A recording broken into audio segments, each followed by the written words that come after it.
in the grand finals. It is not easy, ladies and gentlemen.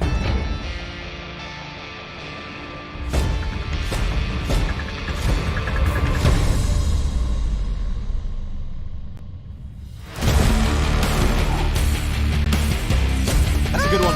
That's a banger, and that's a banger indeed. He hasn't got in to finish him off just yet. Runs round the corner. Oh! The damage.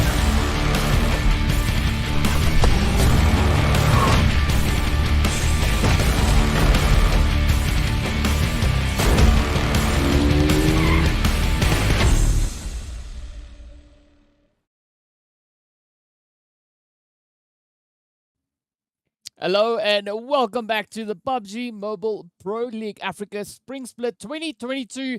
This is the start of our final week of league play, the final opportunity for teams to get themselves up in towards that much sought after third super weekend. Now, my name is DK. With me, of course, is Esproxy. We're going to be taking you through all the action here today. Now, Esproxy, we've been seeing some really exciting gameplay coming through over on the super weekend. But as I just said, this is going to be the final opportunity for teams to try and bring in those points to qualify for the last super weekend. Yeah, absolutely. I mean, if the teams don't bring it here, they will unfortunately not have an opportunity to get those very spicy winner chicken dinners on the super weekends that cost an extra $500. You know, they won't have the opportunity to get themselves points to get into that top 16, making their way into the finals in the first place. So a lot is at stake this week. Yeah, there's going to be quite a few things at stake. Now, one of the things we know that's definitely not at stake is going to be a quick shout out to our format here as we move in. We see it is time for that league play. Of course, all 20 teams are going to be stepping up within their 5 groups. 4 groups per match, going to be playing it out across our 5 matches for the day.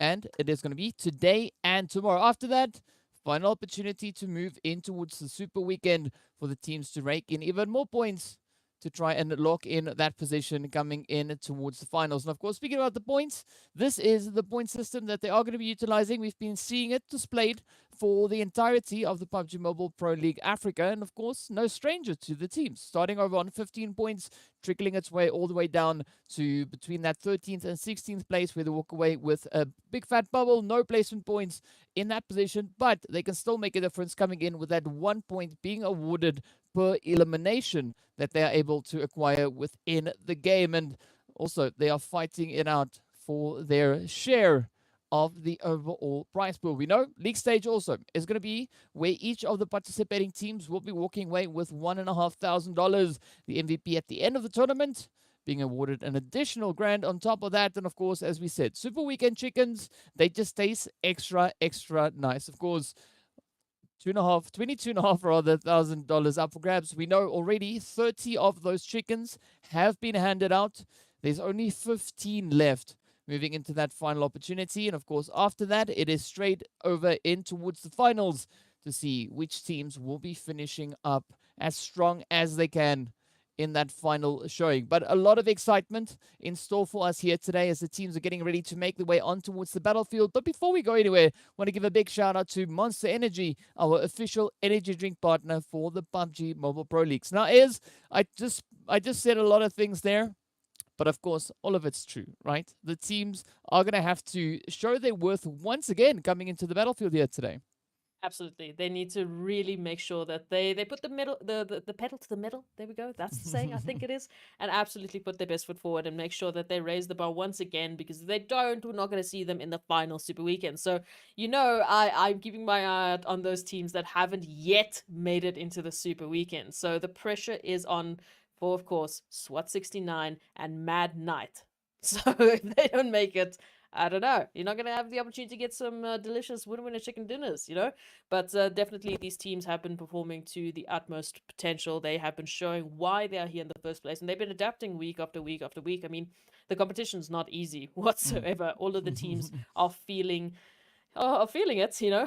I had an opportunity to chat to a few of them, and they were like, wow, okay, when we came back into this, it's tough. It really is. And the teams keep getting better. So adaptability is going to be the word of the week, hopefully, for SWAT 69 and Mad Knight. And for the rest of the teams, there are, of course, still a few that are in danger of not making it into that top 16. I mean, PMPL Esports, we know they want to make sure they get into that third super weekend, and any of the teams towards the lower part of those standings.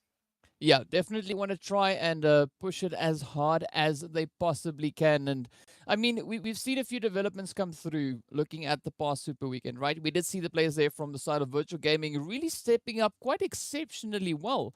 They were able to bring in 138 points in total on their run coming into that Super Weekend. So definitely a good footing being put in there by them. And the same can be said for the players coming in from Intruder Africa. But what's going to be important coming into this week of league play, this is where our teams, especially the 5 teams sitting at the lower end of the overall rankings, will have to grind their butts off to ensure that they have another potential seed coming into that final Super Weekend. So this is where we get to see whether or not teams like Mad Knight or, for instance, SWAT 69 will be making their way into this final Super Weekend, because not only is it the last one, but it's also going to be their last opportunity to add an extra additional bit to the bank at the end of the tournament itself. And also, I mean, Triple Esports, they need to make a comeback as well. We know first Super Weekend, they came in, they were able to secure 78 points.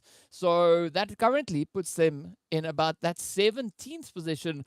So I'm honestly, I'm pretty confident that that is not a position that they want to be in. So I'm hoping to see all the teams looking to dial it in. But what's also going to be quite interesting is the teams sitting further up ahead of them on that leaderboard now find themselves in a position where they kind of get to decide which of these other 5 teams will be granted a position to move into that Super Weekend. Oh, I like the way that you put that. So yeah, look, there's a huge opportunity for the teams here to make or break the competition. I think that's another way to look at it, especially for Triple Esports. They didn't make it in the second Super Weekend, so because Intruder and of course we had Virtual Gaming did, they actually got enough points to kick them to 17th, as you said. So Triple Esports better come back in the third Super Weekend, or there's no finals for them. And same can be said for any team that is either not had an opportunity to get into Super Weekend or is sitting towards that 16 threshold. Because, of course, you don't want to get into finals by the skin of your teeth. I mean, the anxiety alone would make me a mess. So I know the teams definitely want to make sure they've got a fantastic buffer. They get some great winner chicken dinners that have an extra $500 spice on top, and make sure they put their best foot forward moving into that final week of PMPL Africa.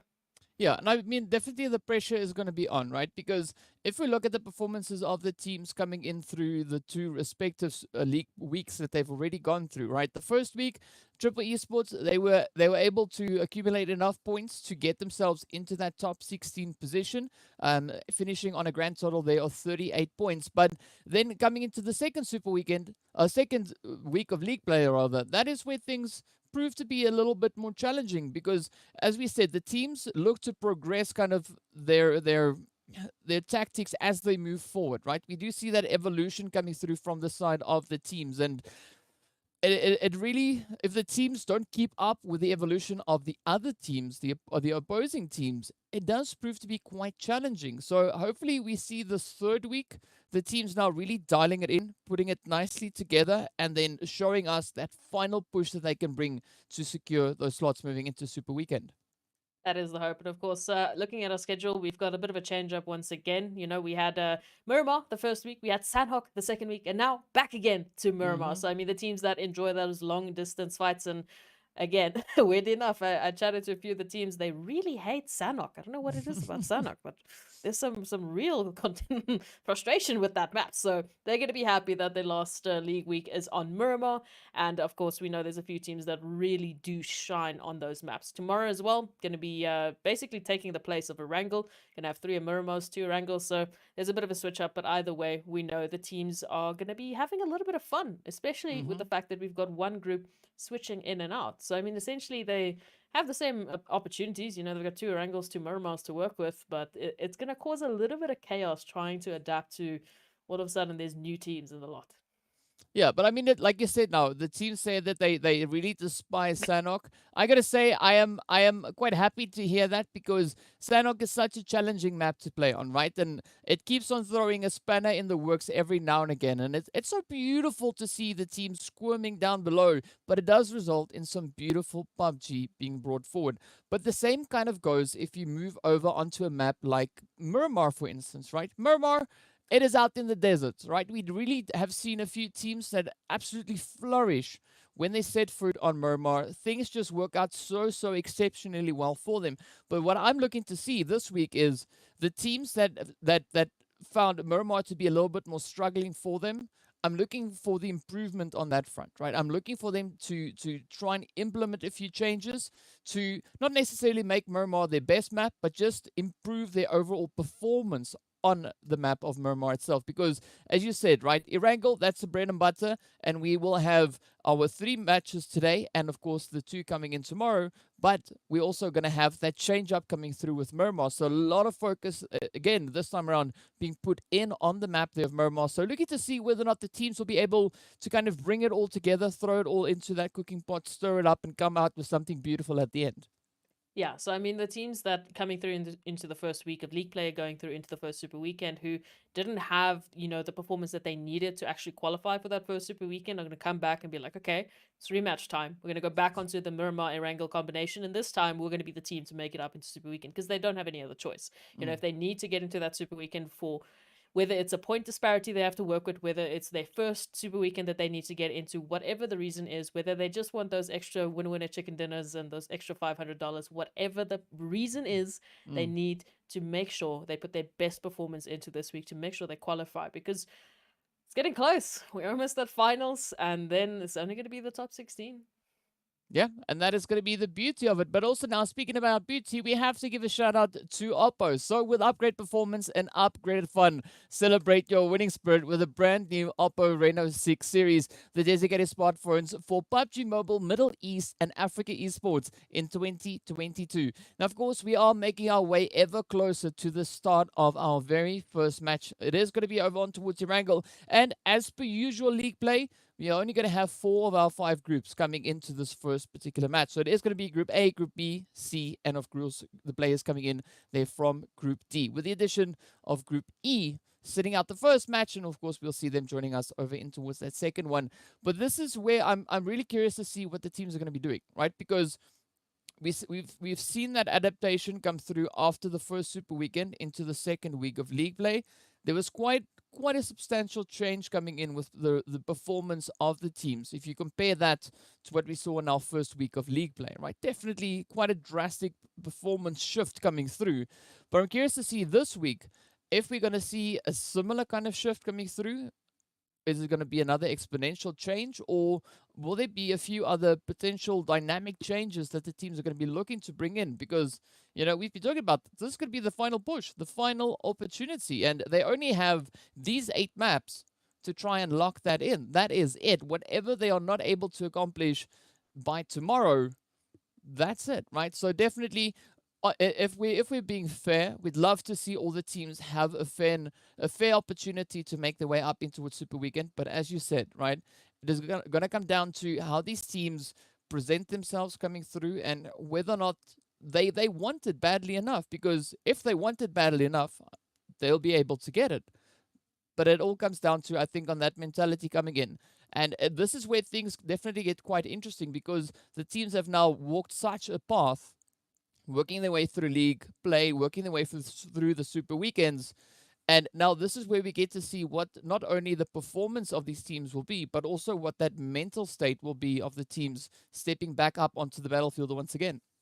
Yeah, so I mean, we've spoken about that mental state before. So I mean, the teams that do really well in Super Weekend come back to league play and they're like, wow, okay, we had a fantastic performance. They reset themselves. They sort of get into a really positive, attitude, which helps the team. It helps the communications. It helps you stay calm in pressure situations. It helps you sort of shake off if you've had a bad map and you're like, okay, well, we've got all these points. We've got these buffer zones. We don't really need to stress about making it into the final Super Weekend. We're fine.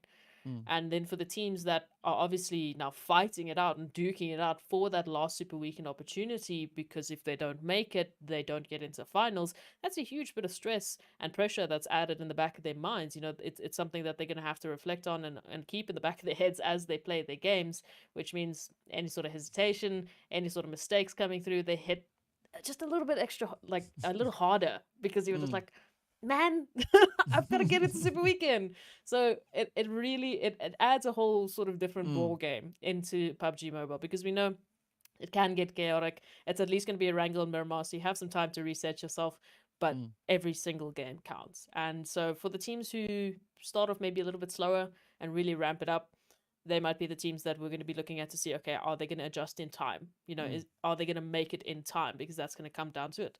Some teams, they start and they never end right up until the end, like some of our big hitters. So it's going to be interesting. I'm going to see, you know, especially like the team Virtual Gaming, who we know had a fantastic performance on Sandhawk in League Play. I mean, there was no one that could really touch them in League Play on Sandhawk. They were just flying through the eliminations. I'm going to see if they're going to have the same coming through to Miramar. Teams like G3 Tempo, who we know thrive on Miramar, are going to have a fantastic week, I hope. So let's see what's going to bring some of the teams their success and what's going to be their winning conditions. Yeah, as we know, only time will tell. Again, the stat books getting flung right out the window. At least for now, we can look back and, you know, speculate as to what we could be expecting to see coming in from the teams.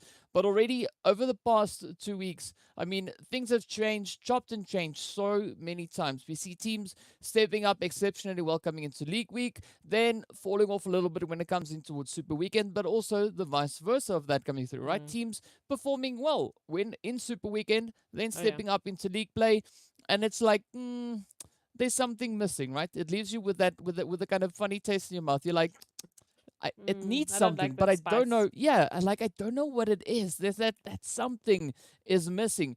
But a lot of the teams, they prove to be pretty consistent across the board, right? So we are in a kind of position where we can assess to a certain degree what kind of plays we see coming through from League, and that then roughly translates into what we see coming through in Super Weekend, right? It's not a direct translation, but it gives us like a hopeful glimpse, right? It's like, because they also, you know, they're trying to still keep a few of those strategies under wraps. They don't want to give everything away, but also they still have to do enough to ensure that they get those slots to move into the Super Weekend. So sometimes I do think we get a little bit of a slip that comes in.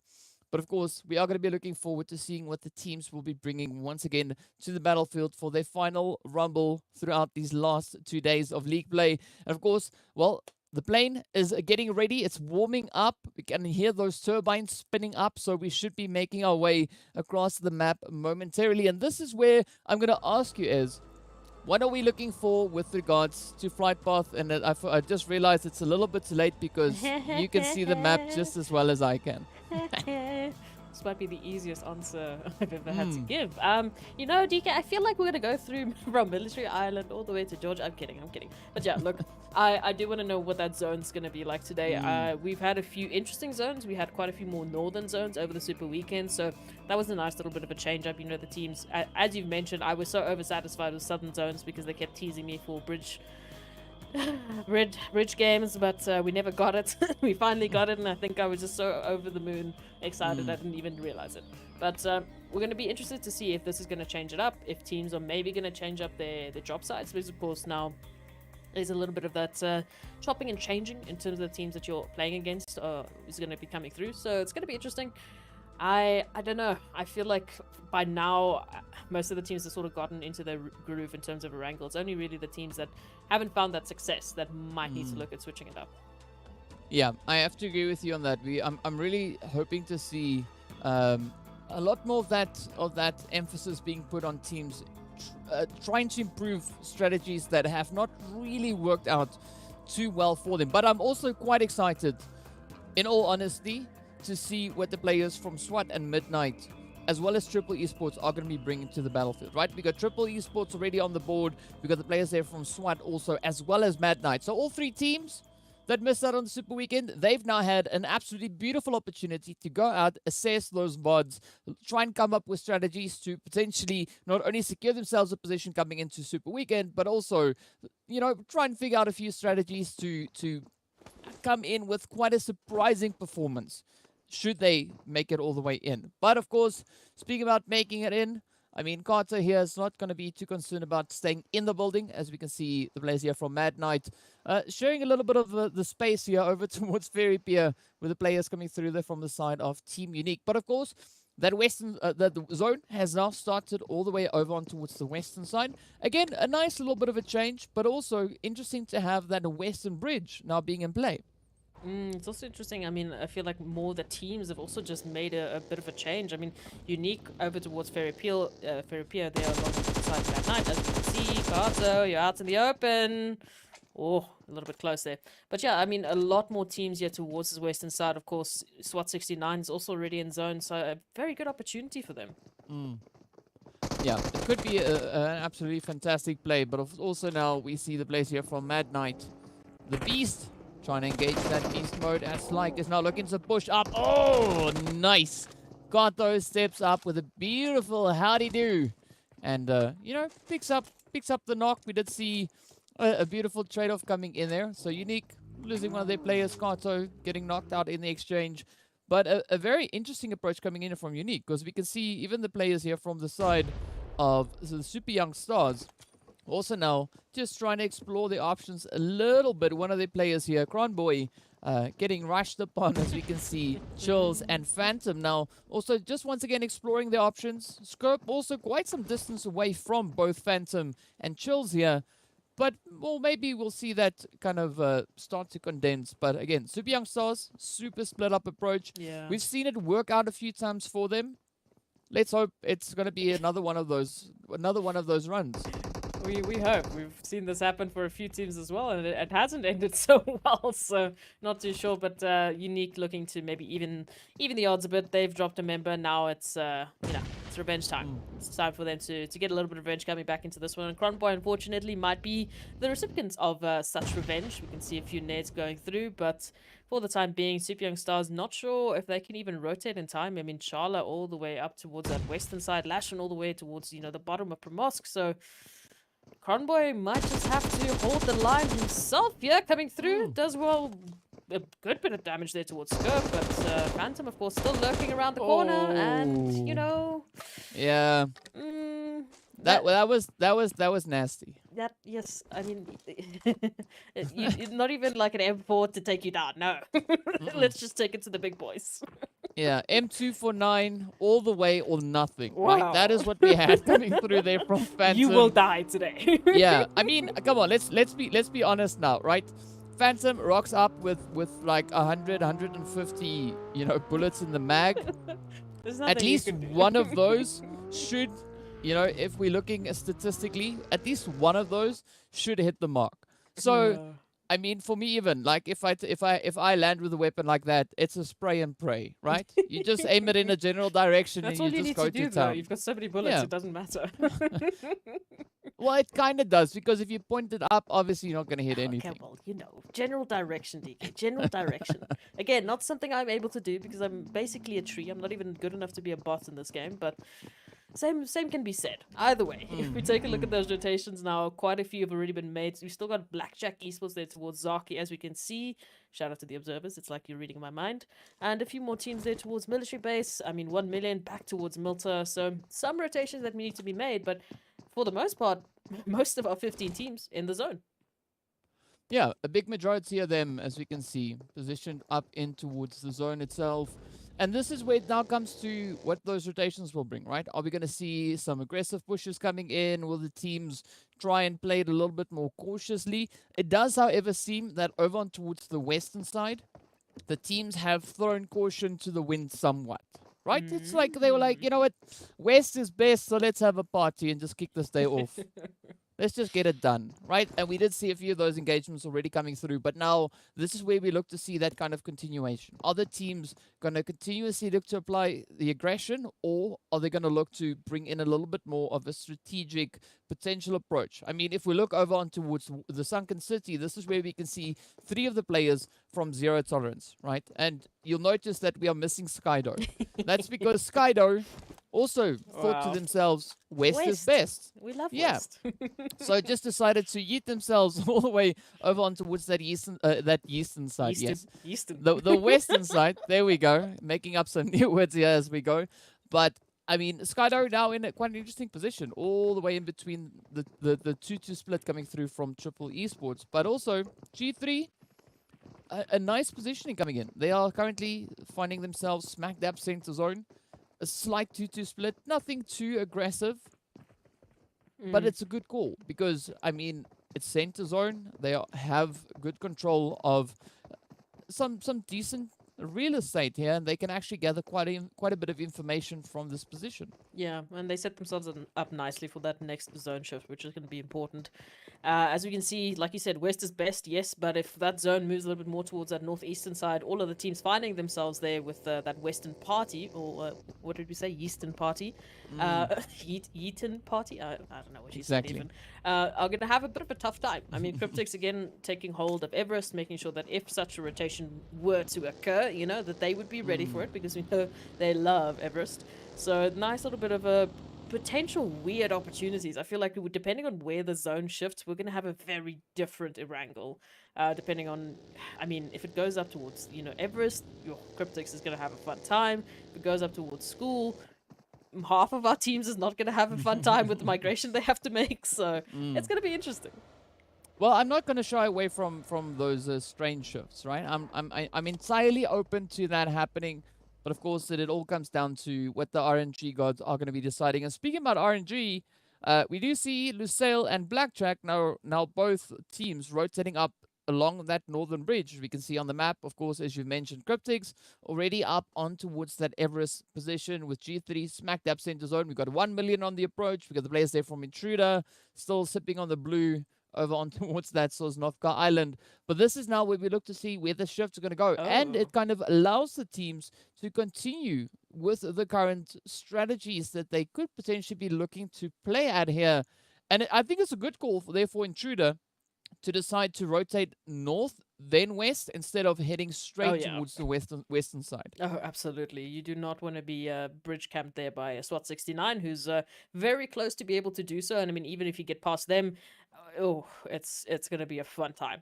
Let's just leave it at that. It's going to be an absolute chaotic fun time. So long rotations coming through. Intruder, of course, going to be taking one of the longer one. Seems like they're actually heading towards, keeping towards that ridge line.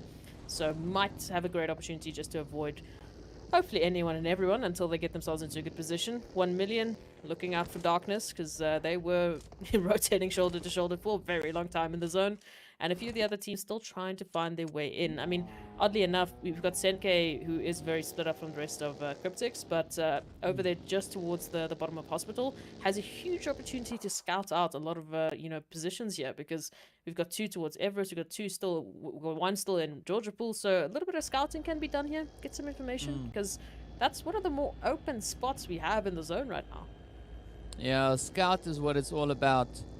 But, well, rhyming on the side now. We are going to be looking at the rest of the rotations continuing to come on through. Of course, the players here from Zero Tolerance finding themselves rotating up and right through Blackjack as Lord experiences that firsthand, getting knocked right out of the vehicle there. Skydo, as we did see, already positioned up ahead, and of course, Blackjack not going to be wasting any ammunition on that. They are just going to be grabbing their vehicles, running them over, and now looking to find another potential position to call home. But meanwhile, they do see the players here from Myth pulling up into the compound just alongside G3. So again, this is where Myth now are going to be looking to show a little bit of dominance, but Blackjack, they're not going to let that one slide just yet. So beautiful trade-off coming in between that as Blackjack gets one of their own players knocked, but they do pick up the casualty onto the side there of Team Myth. But now, there we go. A little bit of a helping hand coming through there from the side of G3. Wow, I'm not even sure how that shot made a connection, but Broly now also going down alongside Momin.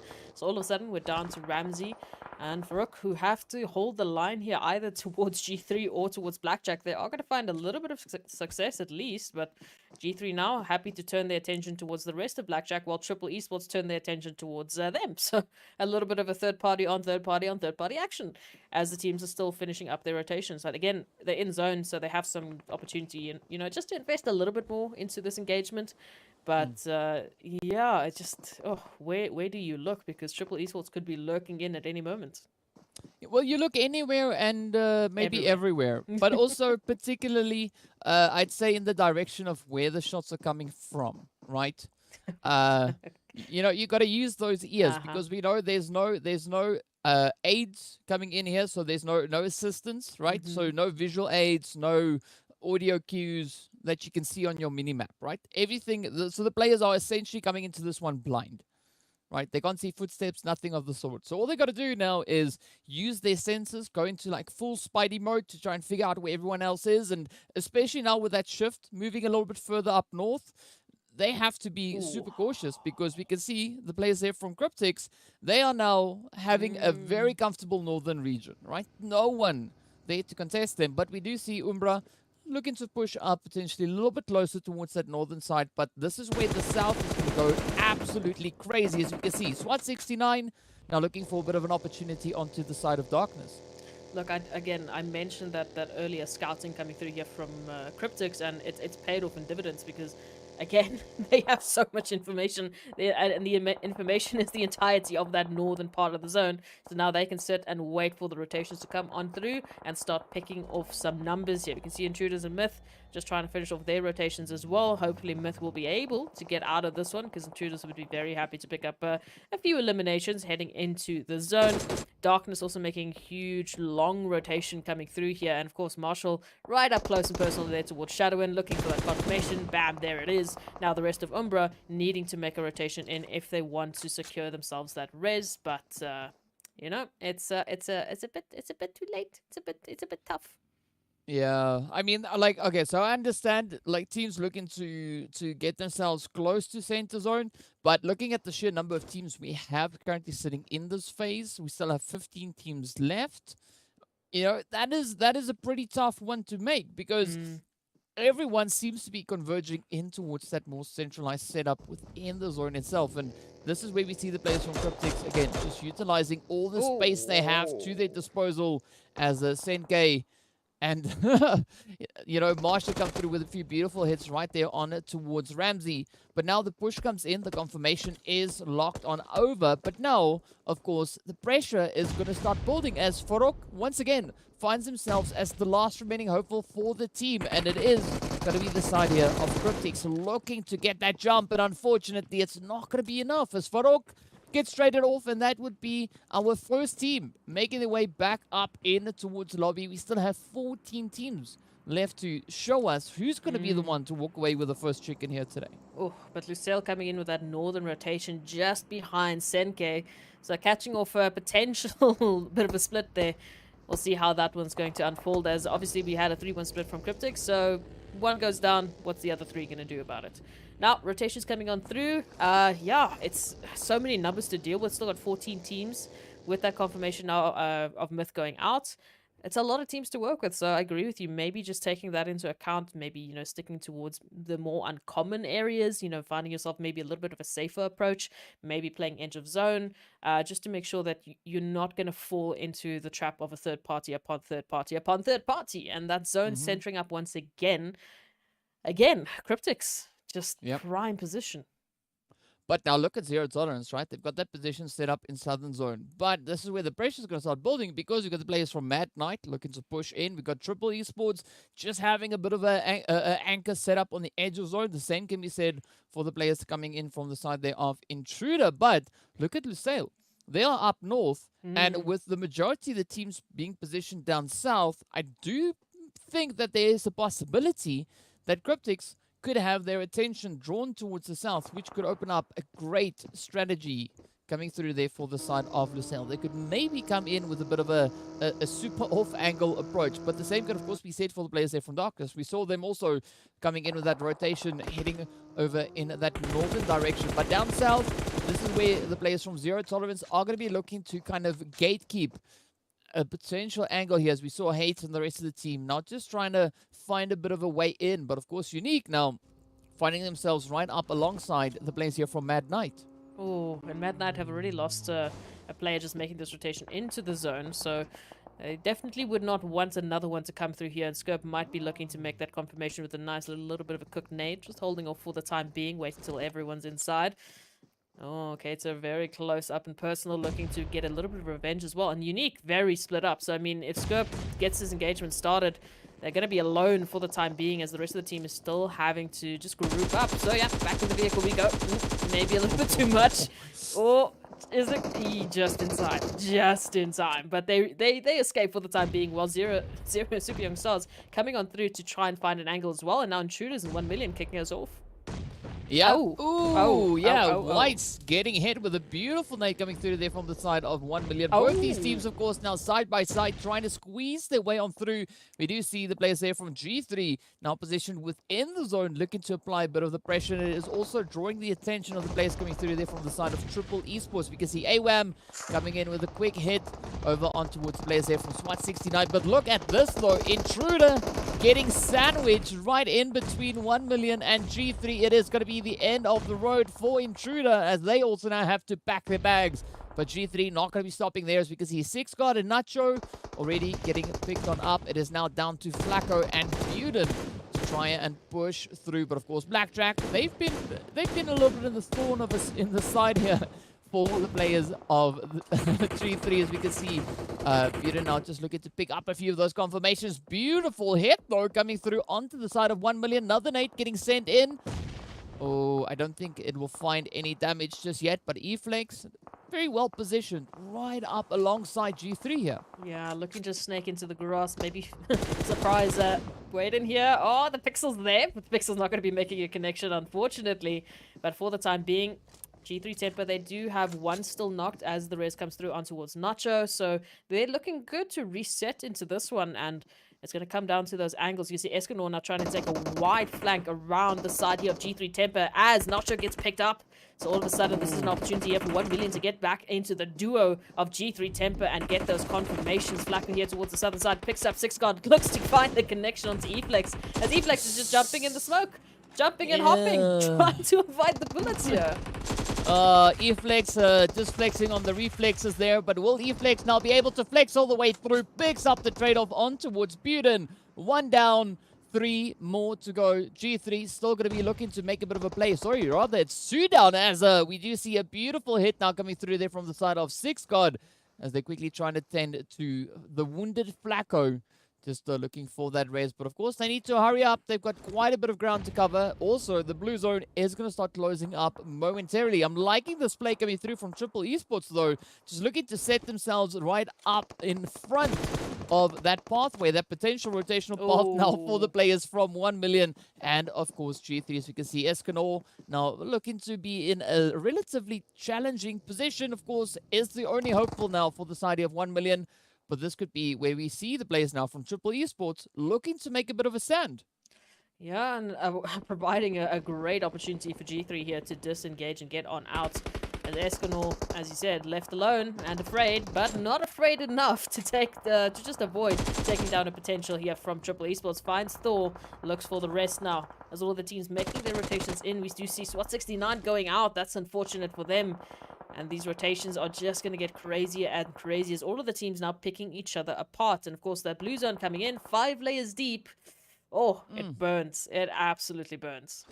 It burns, it stings, it tickles, it does everything that is uncomfortable for the teams, but they have to focus on trying to get out of that blue. Meanwhile, the players here from Triple Esports now focusing on getting into the compound, in which we see Blackjack, and it is of course now down to MG as that rush comes through from Triple Esports. Will he be able to close it on through? MG now just trying to reposition, but gets traded off from behind us from Mar.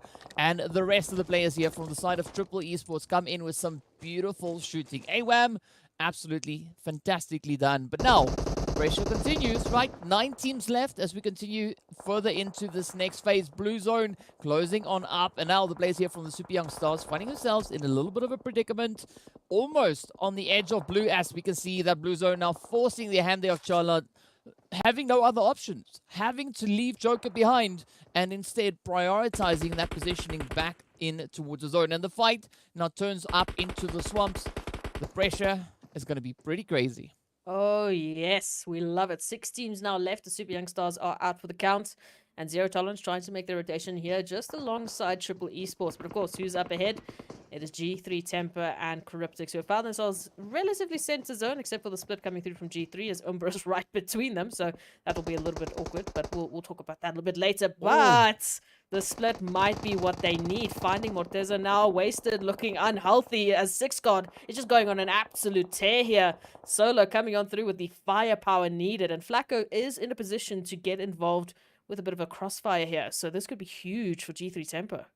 It could be absolutely ginormous, but now we can see that zone, of course, now shifting down towards the south, moving in favor of Triple Esports, Zero Tolerance, and Flacco. Of course, the players from Cryptics up against Lusail, as we can see Boyka, Wanted, now all just looking to find a bit of an opening, looking to see if they can get any of these breaches working in their favor. Also, Salam trying to push up. It is going to be a three-person push for the side of Lusail. Oh, trying to run in that open door up against the side of Cryptics. Beautiful nades finding their way on through, picking up 2 of those knocks. Will they now be able to get the confirmations? Yes, they do. The last one left is going to be Carry Boy. Oh, down they go.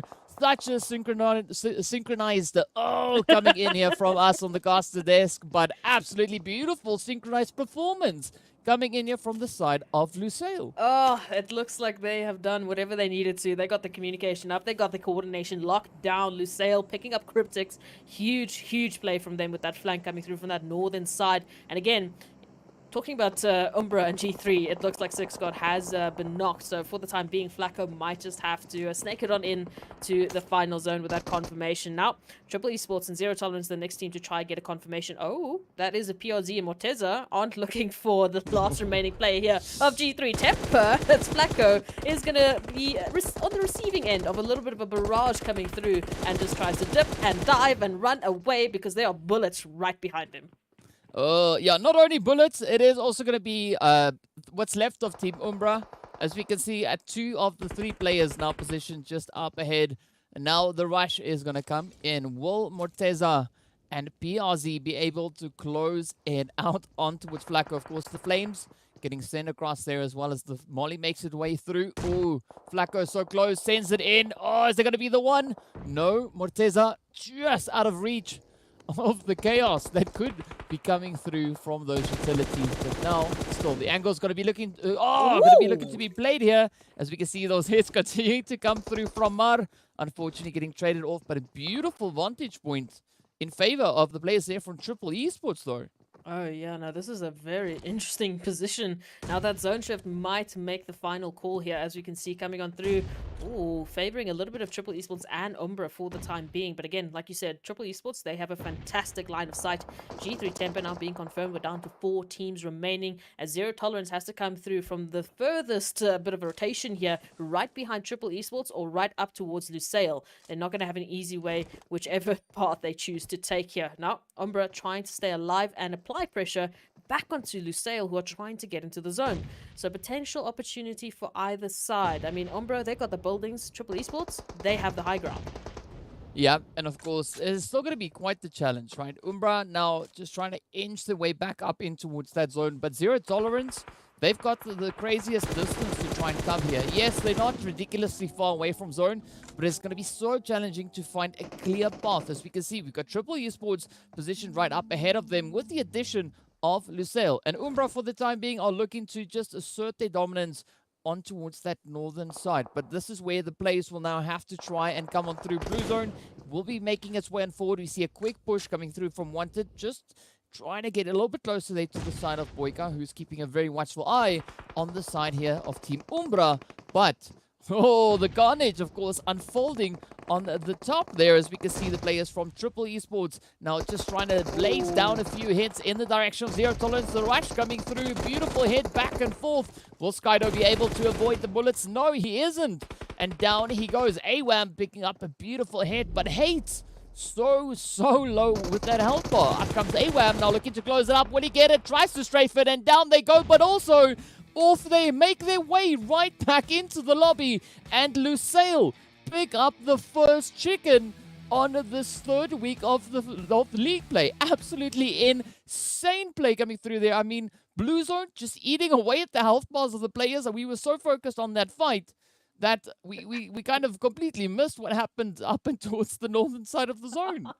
I don't even know how Lusail made that happen, because they were feeling the brunt of the action when we tuned into them last. I mean, they had 2 players knocked. They were trying to get themselves reset, and somehow, some way, they were the only team to actually survive. Yeah, I mean, that entire 3-way team happening there towards the zone, coming on through. So even though that confirmation was there and Zero Tolerance went down, Lusail was just sitting pretty and waiting. Yeah. So interesting way to close off the first Erangel. Definitely not what we expected, but very, very interesting to see these teams really having a good focus there on those engagements, on those eliminations. As we know, tends to happen in league play. You know, the teams tend to be a little bit more aggressive, but it's good. It's good to see the teams really stepping it up. But it's also good to see that coming through for the side of Lusail, right? We know in the second week of league play, they were the team that was in a position of acquiring the most points. So it's not really that strange to see Lusail coming through, finishing exceptionally strong. We know also that they were able to pick up 2 winner-winner chicken dinners in the previous week. So, you know, a good start for them this time around. And I'm looking forward to seeing that kind of progression as they now make their way through their final 3 matches of the day. But definitely got to say, an absolutely great way to kick off the first match of the day. Of course, we know that was Group A, B, C, and D. Next up, as we move into our next match, that is when Group E will now be rejoining us on the battlefield with the players there from Group D sitting out over on towards that Miramar map. But definitely, Erangel, beautiful, beautiful start. And yeah, again, some very impressive performances. I like how the zone kind of started out, right? It was over on towards the western side, but not too much of an aggressive shift. And of course, just to give you a few reminders of how crazy this match was, let's jump into the highlights.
It's just crazy. I mean, we went from 4 teams down to 1 team in a mere, I mean, Thanos snap. That's all that it takes, right? To end a match right there is just one beautiful snap coming through from Thanos, and then it's just like, okay, cool, well, that's it. Only 1 team walks away with that winner-winner chicken dinner. So a good play coming in there from the side of Lusail. And we did see a little bit more of a more cautious, calculated approach actually coming through from the side there of Lusail. But, of course, let's now hop over in towards our match rankings to see how many points the teams were able to bring in. Lusail, they've always been a team that's been pretty good at their consistency, and coming through into this one, that was no exception. Of course, making some great rotations and managing to survive, also to take out Team Umbra, granting them those 22 points. With Triple Esports just 1 point behind, and this is a very crucial start for Triple Esports. As we know, they need to get into that 3rd Super Weekend, so I like to see that Team Umbra right behind them with 15, 0 tolerance, staying alive, at least for the time being, in 4th place there with 13 points. And it starts to trickle down. We can see Cryptics obviously picking up some huge eliminations, and again, some good overall points, I would say. The second page, unfortunately, is where the teams I feel like that needed these points the most fell a little bit short, but it is the first game. It is the first game of, you know, the last league play. So some opportunities still. Yeah, definitely some opportunities still. So we're going to be looking for those improvements to come through. I mean, Mad Knight, SWAT 69 still putting points on the board, right? We know at the end of the day, that is where the consistency kind of comes in, right? So they don't need to be bringing in the craziest amount of points. They just need to consistently bring in points. So they've got 8 matches to do that in. First one already ticked off, so 7 more to go. But as the teams now have been able to make their way on through, you know, it's kind of as you said, you know, it's the first match, so things are where they are. And of course, as we now get ready to move over in towards our overall rankings, it's going to look pretty much the same, at least with regards to the points coming in. We know first match done and dusted, and but definitely, as you said, I have to agree with you. A really good start coming in for the side of Triple Esports. Yeah, it's just to remind ourselves. I mean, I think Triple Esports, they really want to make sure they come back for that Super Weekend, not only to, you know, improve the points that they have, make sure they get into that top 16, but also have a bit of a rematch into the opportunity to get those winner chicken dinners. So, again, SWAT 69, Mad Knight. They've got some points. I mean, thankfully for them, you know, the rankings for League Week are completely separate, so they have some points to start off with. They've got 4 more matches today, 5 more tomorrow. Well, 3 matches more today, and then 4 matches more tomorrow. I forget that they missed one because of the groups, but still, there's plenty of opportunities. We're going to go over to, you know, Miramar next. They can reset themselves, and hopefully they can show us that they have to get into Super Weekend, and they have what it takes.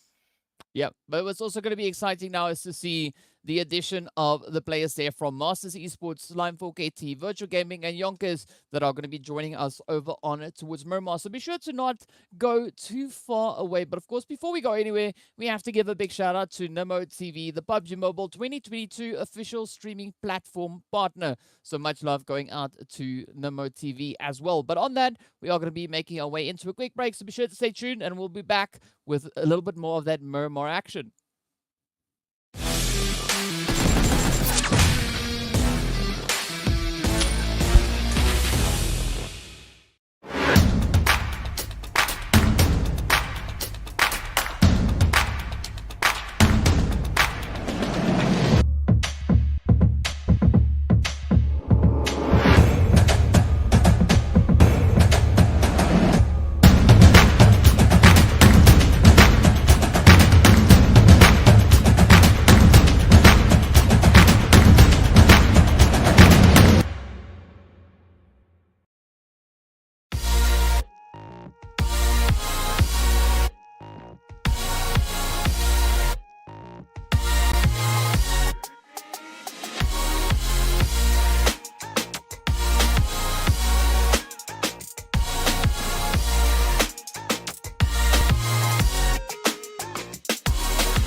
Hello and welcome back to the PUBG Mobile Pro League Africa Spring Split 2022. Of course, we are getting ready to move into our second match of the day, heading straight over into the desert dunes over on towards Miramar to see what the teams are going to be bringing. We're also now going to be seeing the players there from Group E making their debut, coming into their first match of the day.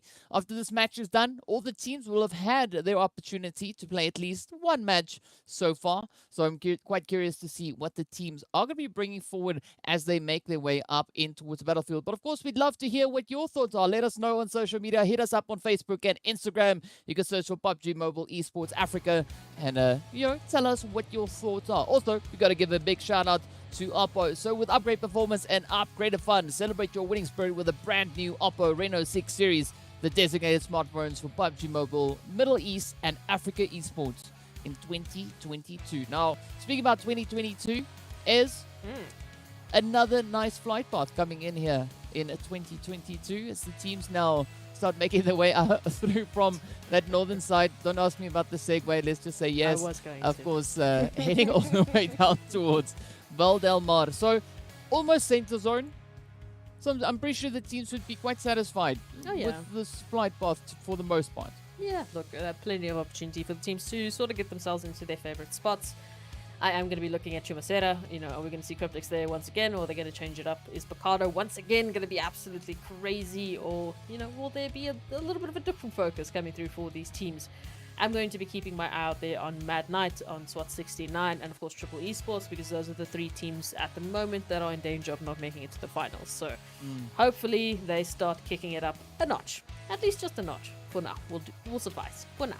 But plenty of opportunities, nice equal flight path. I feel like for now at least we've had a that's also not too bad. I don't think that's too bad. So again, nice and even. Yeah, I mean, it's nice seeing the zone sitting a little bit over on towards that southeastern side. Just kind of including Los Leones, Impala, La Bendita. Picardo, almost always in zone. I think it's like 99 point something, right, percent of the time that it is within reach of that phase, and or at least the first initial pop.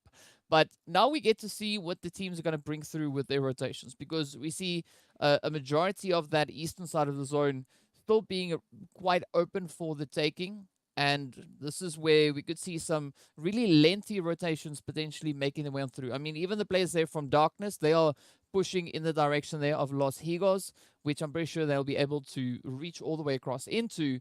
But again, now I'm looking to see where those rotations are going to be going, because we have Blackjack relatively close to Los Leones. We usually see them kind of dropping in and around that region.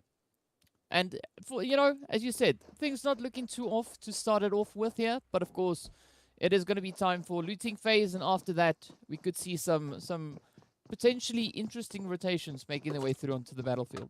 DK, I'm going to ask you a question. On Miramar, your favorite spot? I've got a very random spot that I go. Right, it is my starting point. So if we look to where the players from Cryptics are positioned, right? If you go straight east from there, there's a road that kind of touches the edge of zone. We do see Atlano from Darkness positioned on that road. So if you follow the road going up north in towards Los Leones, there's a little spot along the way that I like to drop. It's a very random place.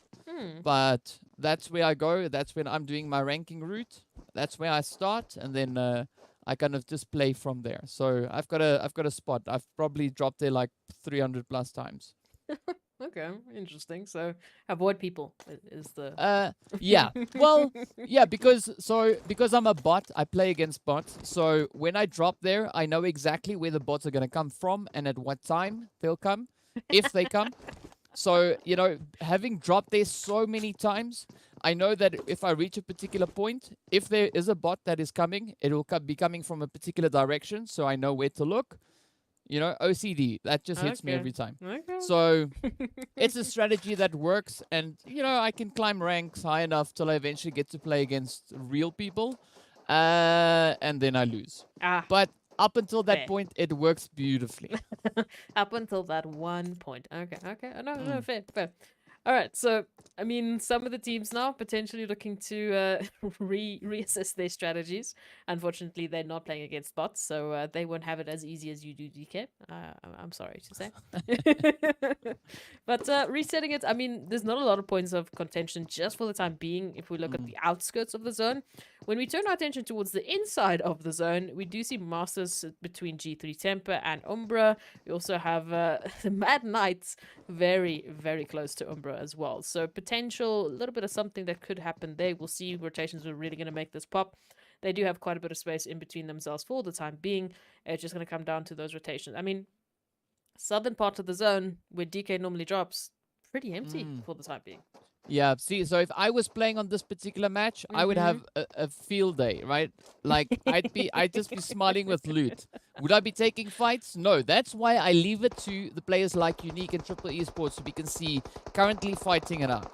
Because I would probably have been sent back to the lobby while still in the plane. And that has actually happened to me before. But now, Chills, of course, is going to be focusing on towards the side here of Triple Esports, as we can see Thor and AWAM already getting hit and knocked on down. And now it's up to the rest of the team. Of course, that is going to be Master being one of them, still having to try and find a potential approach here. But this is where it's going to get interesting, because I'm curious to see what Triple Esports are going to be looking to do here. Are they going to look to put up a bit of a fight, or are they going to be looking to get those positionings kind of lined up, seeing that they are currently within zone? I mean, what's the pros and cons of this, right? They had a fantastic start on Erangel, but they do take this engagement further. That might be the end of the journey for them up towards Miramar. And we said every single game counts, every single mistake hits just a little bit harder when you know that you're trying to fight to get into finals. So going to be interesting to see indeed what Triple Esports absolutely actually decide to take here, because Phantom is pushing up on through, looking for that from Mar. Beautiful angle here to work with, potentially to cover Master here, but of course rotations still have to come through. So Phantom now going to take a bit of damage, going to get the idea that something's up, and maybe just reset for the time being. And again, I mean, zone not looking too crazy, so just behind Triple Esports they don't yet have to worry about anyone. But up ahead of them, there's two to three teams that they might have to worry about, and Miramar definitely has to worry about what's coming on from ahead of them. You know, it's just lead, it's just bullets, and they're unfortunately making a connection.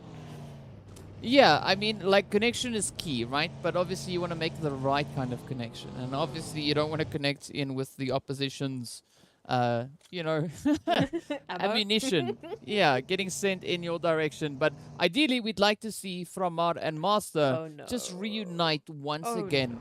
But Unique might be looking to throw a few spanners in the works here, as we can see Slyke now just quickly jumping out of the vehicle alongside Phantom here, looking to get right up close and personal. Ooh, but Framar tries to make a stand.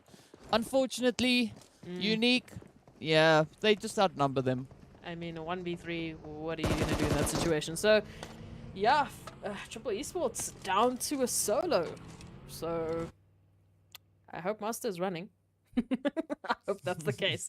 Now, though, Umbra has found Mad Knight, and they found a little bit of success there, as Beast is down.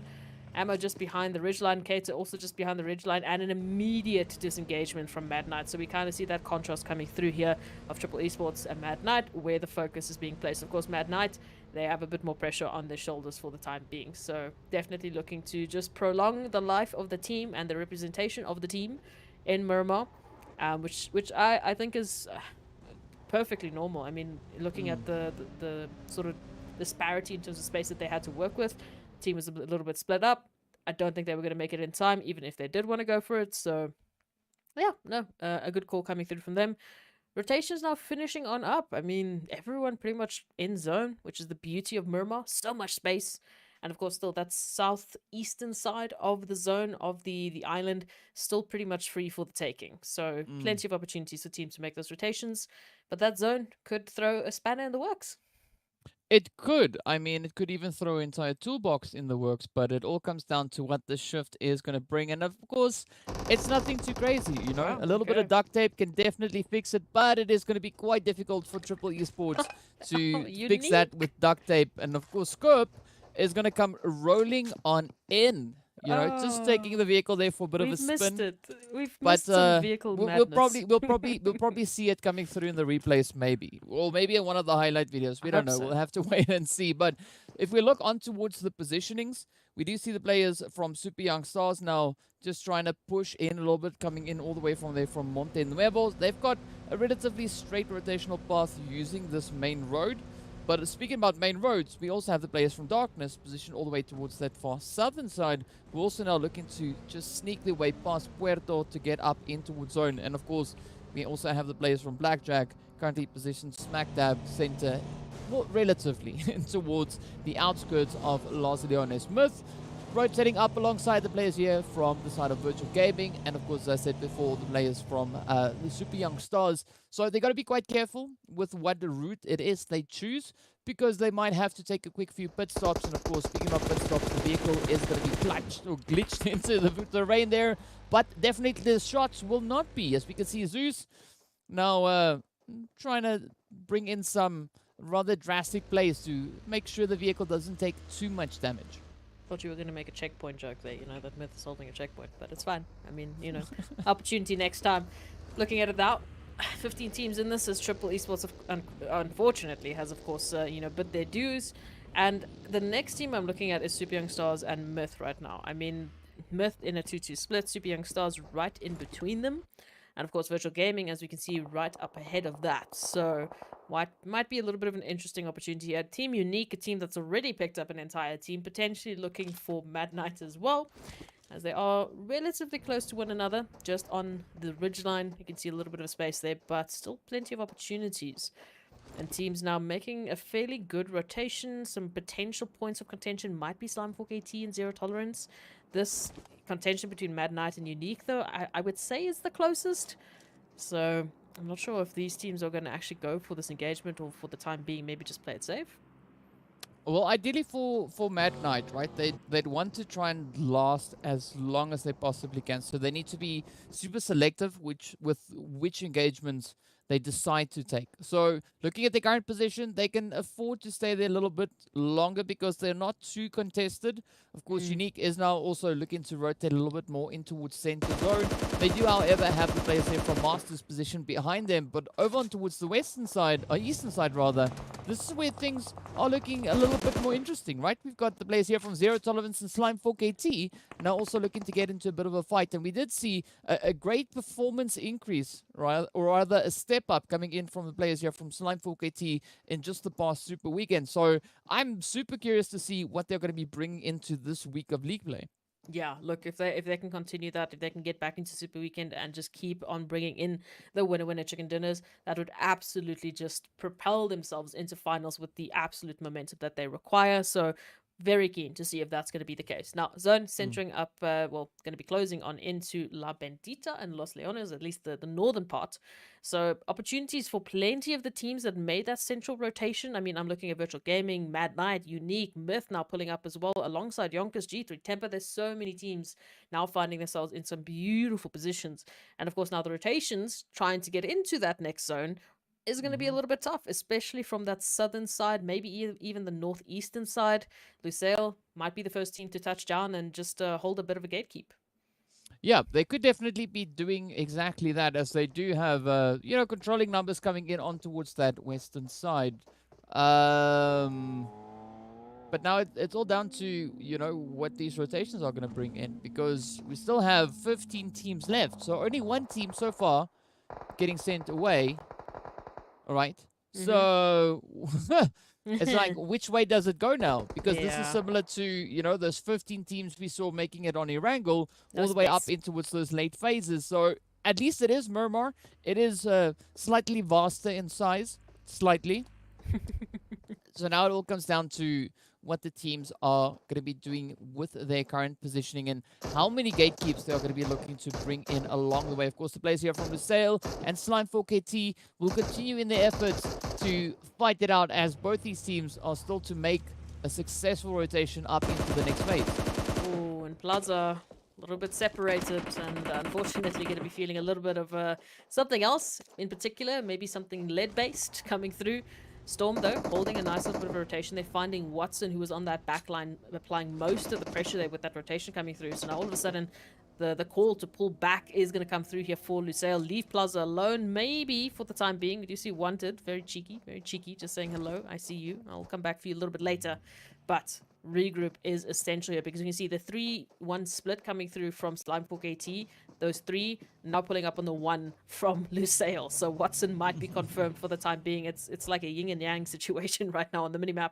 And as we can see, Plaza going to find this opportunity to just dip and dive out of the situation, get back with the team, and maybe take Lusail on as a full squad. That would be the best opportunity here. Yeah, I mean, you could say yin or yang, or you can say yeet or jam, right? Eat or Like, because that's kind of what they're deciding here. Are they going to yeet themselves into phase?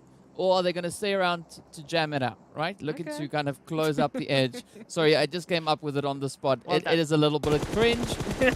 Don't judge me because I'm already judging myself. But here we go. Slime. Ooh, wanted. Goodbye. Wanted that knock and sent it through into Storm. Absolutely devastating blaze coming through there. That spray just so beautiful. But unfortunately, the blue zone, just going to be adding a little bit of extra additional pressure here as we are getting ready to pop over into that 4th phase. The zone now staying in and around the crater, situated up in towards the northern side. So this could actually be quite an interesting rotation now coming through for Lusail and Slimefork AT. All they're going to do is get back into the zone and trying to get out of blue. And Wanted, of course, now also going to be finding themselves getting knocked out. It is a little bit unfortunate, but, you know, c'est la vie. Look, I mean, they have an opportunity to rotate into the zone with its shift coming through, but again, over to the crater, you have to go. Plaza now knocked, Wanted, also knocked there into the zone, and get it confirmed, I was just waiting for it, by Pronto. So numbers now maybe turning around here for, I wanted to say Slimefork AT, but of course, Darkness now pulling up, looking to just put the put the final nail in the coffin here of Slimefork AT, potentially. Rotations coming on through, Pronto and Aimer right in the line of sight here of Manuel, and the rest of Darkness coming on through. So now they might be the ones to do the gatekeeping here. Ooh, this is what we want to see. Who's going to try and bring in those shifts? Just throwing the tables out of the window.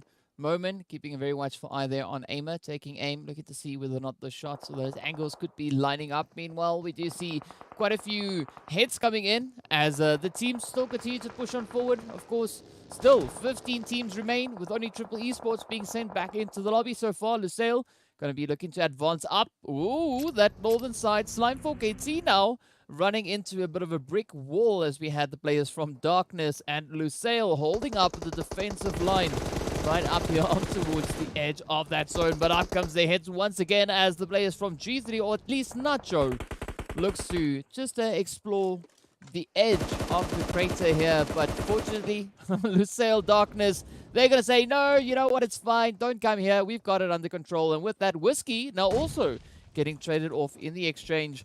So a really good play, good stand actually being made here by the side of Lusail. I like the change-up coming through here. 4K now finally being confirmed thanks to the many helping hands around the map coming on through now. Many contentions breaking out, and engagements unfortunately not going the way of few of the teams.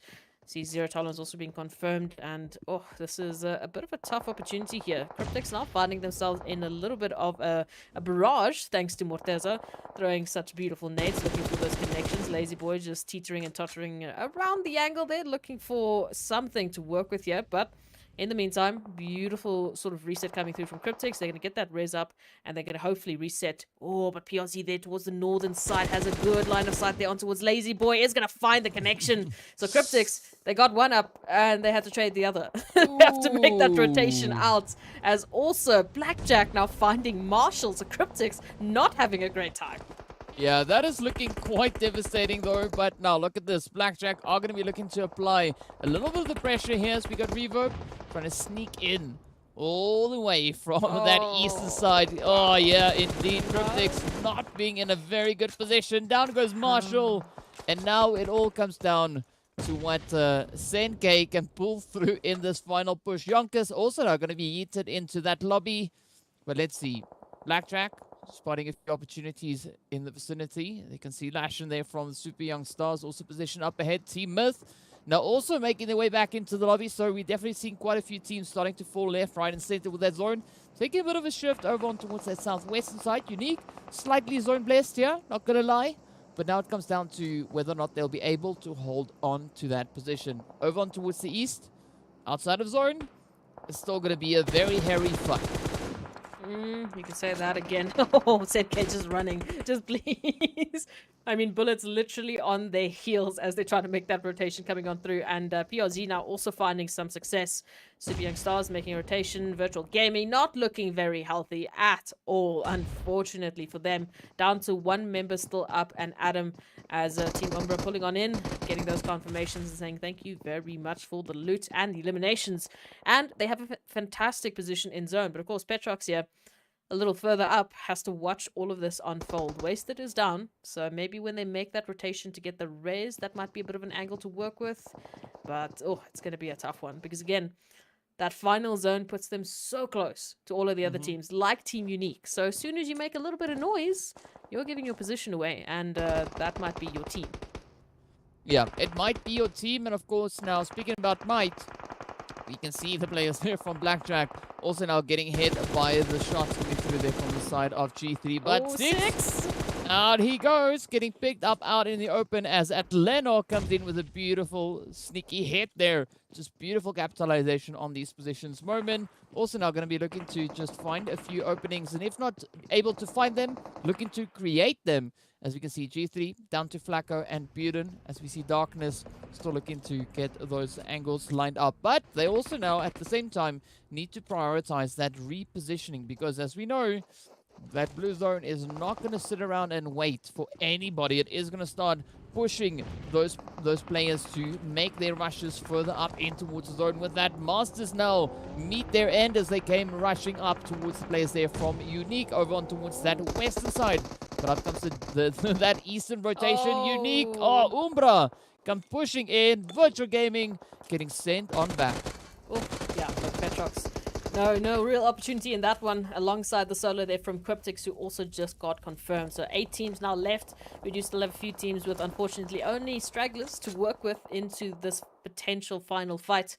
And Whiskey out, unafraid and alone, as G3 Temper are looking to get that confirmation. Lusail and Super Young Stars very close to one another as well. Mad Knight there towards that northern side has a bit of an opportunity here, but of course that zone shifting to pretty much in the middle of all of the teams, not really favoring or blessing anyone, especially not Darkness, as Atleno feels the brunt of that. Wasted now pulling on up alongside the rest of Umbra, trying to find an angle back into the action. And Lashin, first one in center zone. Yeah, Oh, but also never first mind. one out, right? That is the unfortunate kind of area they have to play. As we can see, it is a flat, open field. That makes sense why we're seeing so many teams just kind of trying to hug the edge of these ridge lines. But Blackjack also going to be trying to find their way on through. Morteza up ahead. Shadowin already getting knocked on down. But a lot of fighting still raining down on towards that northern position of the current zone. Umbra sitting on 10 eliminations already. Shadowin about to get rest on through. But Blackjack still to find a way back in towards the zone. Darkness also in a very similar position, but also relatively spread out. As you can see Atleno Manuel right up in front of us with Moment on the off angle, but up comes Flacco, hitting them up from behind quickly and swiftly, being dealt with there. As we can see, Reverb now quickly trying to bring MG back into the match. Of course, trying to pull off that res. It is successful, but now those health bars need to be attended to. Darkness, meanwhile, still going to be riding the edge of zone, not finding a clear line into zone just yet. But Moment, however, will get spotted out in the meantime. Oh, a little bit of an awkward situation here. Moment just behind that vehicle, trying to stay alive. Oh, here we go. Here comes the backup that we needed. Atleno pulling on through, giving quite a bit of damage back to Blackjack, but not enough to get the knocks. Has made a little bit of a dent into the HP, but nothing to write home about just yet. Now, of course, the nades coming on through from Team Umbra, helping out Darkness and helping Blackjack back into the lobby. That's a huge opportunity now for them. 4 teams left as Darkness survive for the time being, with 2 members still remaining, and Mad Knight still in the top. I said it. I am so sorry. Make that into the top 4, but make that back into the lobby. A little bit of caster skirts there, you know, just towards the end. It's fine. It's okay. It's okay. But we're seeing a really strong performance now coming through from the side here of Umbra. I mean, PRZ just playing these angles so beautifully. But the entirety of Umbra just looking to bring in a bit of dominance up in towards these last few phases. Of course, they are going up against the 2 remaining hopefuls there from the side of Darkness and the 3 players left for the side of Unique. But if PRZ has anything to say about it, it's going to be a heck no. As we can see, it is now down to Skirp to try and hold on as Chills also gets traded off. Umbra looking to pick up as many of these trades as they can. Already sitting on 12 Unique, sitting on 13. Well, make that now 13 apiece. Unique going to be looking to just finish strong with at least a few of those placement points. We already know they're in the good placement point territory. Already sitting on double-digit placements. But how many will they be able to secure? A minimum of 10 for either of these teams to finish off this match with. Now, it is going to be down to our final players, right? Unique down to 1. Darkness down to 2. Umbra still looking absolutely gorgeous with a 2-2 split. Now looking to close up this lobby. Oh, and they've got such good control of that final zone. Darkness out in the blue zone. Unique for Skirp. Position known. So now Moment going to be the next one to feel the brunt of the action as Shadowwood finds a beautiful angle. It's only Manuel left alongside Skirp to hold the line. Skirp, are you even going to survive this? Morteza going on an absolute tear with PRZ. That is what we love to see. I mean, Unique stepping it out into the lobby as Umbra dials in the team effort. Up comes that push now as we can see PRZ and Wasted looking to pick up that final play. They want that winner chicken dinner. They can taste it, but will they now be able to clutch it out of the hands of Darkness? They are going to be looking to move on through. It is going to be a 2v4 push. Umbra looking super aggressive, but it's looking so fantastic for them. We want to see those chickens come through. Manuel goes down. Moment the next one up, and down he also now goes. Umbra picking up our second chicken of the day. The first one over on towards Miramar. Absolutely fantastic play coming through. I mean, now we're going to see even more of these winner chicken dinners coming through for the side there of Umbra. But still, absolutely beautiful play coming through from them.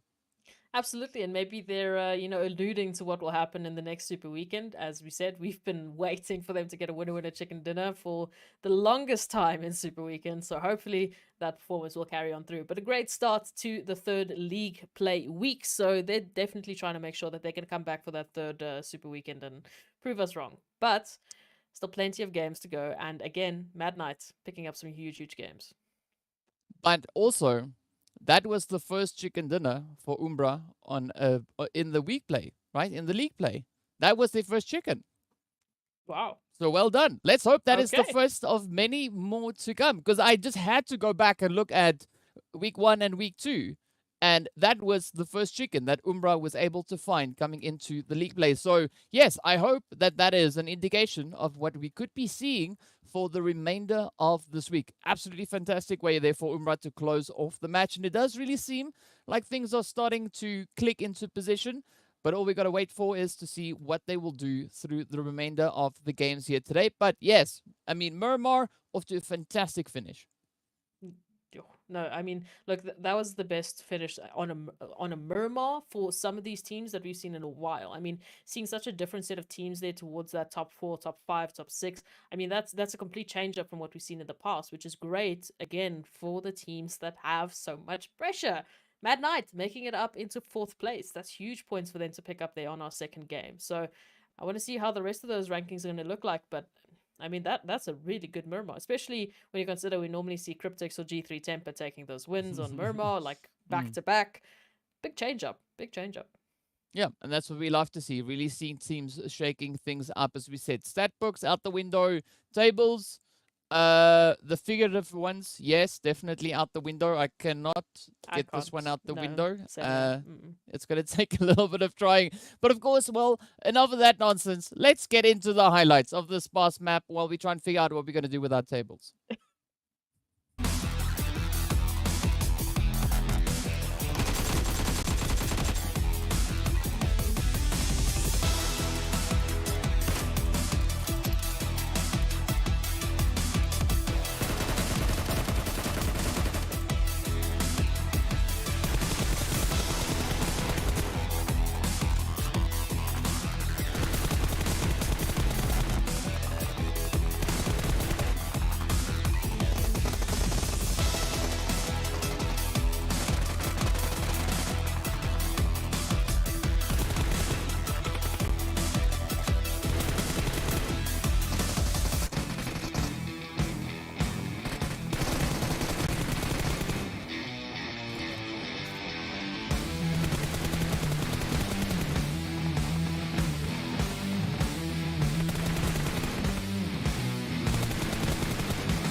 There we go. Some beautiful action unfolding on Miramar once again. So as we've been talking already, things really looking on the up and up for the teams. But as we know, this is only league play. It's not really indicative of what we are going to be seeing coming through in towards Super Weekend. But it does give us a slight bit of an idea. We know that the teams are trying to secure in those points to gain one of those 16 slots moving into the Super Weekend. Of course, let's hop into our match rankings to see how many points the teams were able to bring in on this first Miramar of the day. Yeah, I mean, a big change coming through for a couple of these teams, really starting Miramar off on a different foot than what we've seen in the previous league weeks. So, Team Umbra, as we know, picking up their first winner chicken dinner. Absolutely congratulations to them, alongside 16 elimination points. So, no surprise that they're picking up that 30-bomb game, 31 points, and Team Unique not far behind with those 13 eliminations. We saw Scope really fighting it out there towards the end, but with the team picking up beautiful, beautiful points. And as we start to go down, the rest of the leaderboard, it's nice to see Virtual Gaming there, as well as a team that wants to come back for their second Super Weekend, and Mad Knight, who wants to come through for their first. So 10 points on the board for them. It's really not a bad start. Yeah, but it's good to see the teams, they know what's at stake here. They're bringing in those efforts and really looking to push on through. Of course, we know Cryptics, Slimefork, the players there from Super Young Stars, of course, Myth and Master Esports as well, bring in points on the board. That's what, that's what they need. But it's been a pretty tough one, especially over on towards Miramar now for the players there from Triple Esports, as well as the players then from Zero Tolerance and YONKOUS. But now, more importantly, we need to see how that then impacts the overall rankings to get an idea of where these teams currently find themselves with regards to points. Of course, Team Umbra, beautiful winner chicken dinner, just adding on top of that first match they've had, and we can see them now sitting on a very comfortable 46 points. And that is, 19 points ahead of Lusail.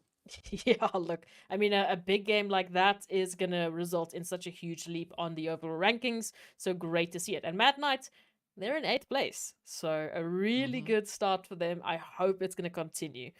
The rest of the teams, also Triple Esports, up in 4th. Again, super crucial for them to come back in the next Super Weekend as well. So 2 of our 3 teams, they're stepping it up. And just going to come down to how SWAT 69 is, of course, currently doing, because they didn't get to play that game. So we know there's going to be a little bit of a disparity in the points for now.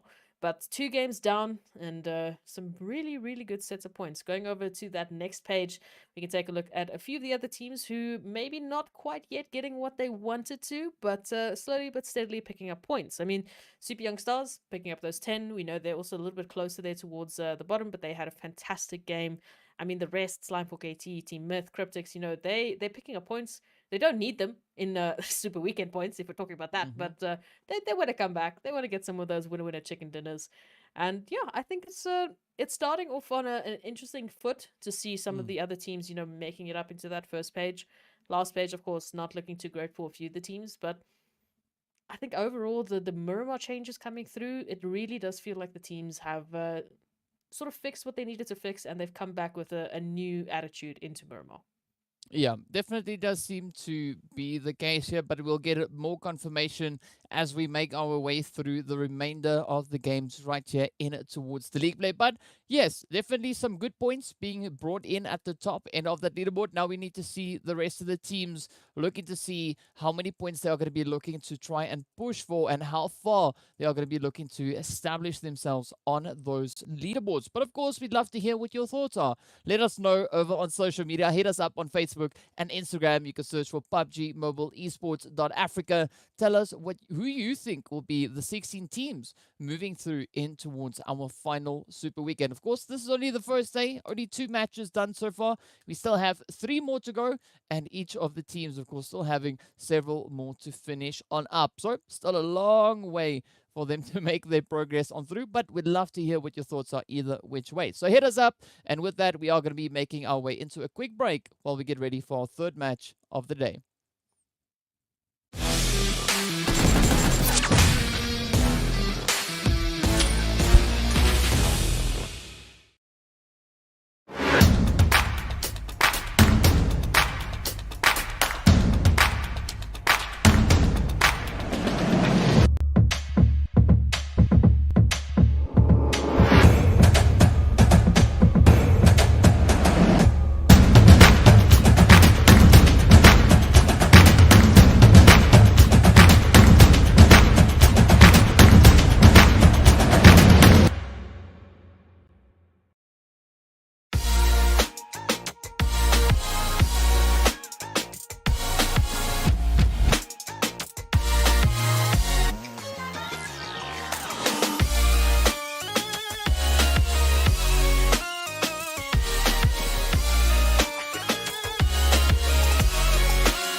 Hello and welcome back to the PUBG Mobile Pro League Africa Spring Split 2022.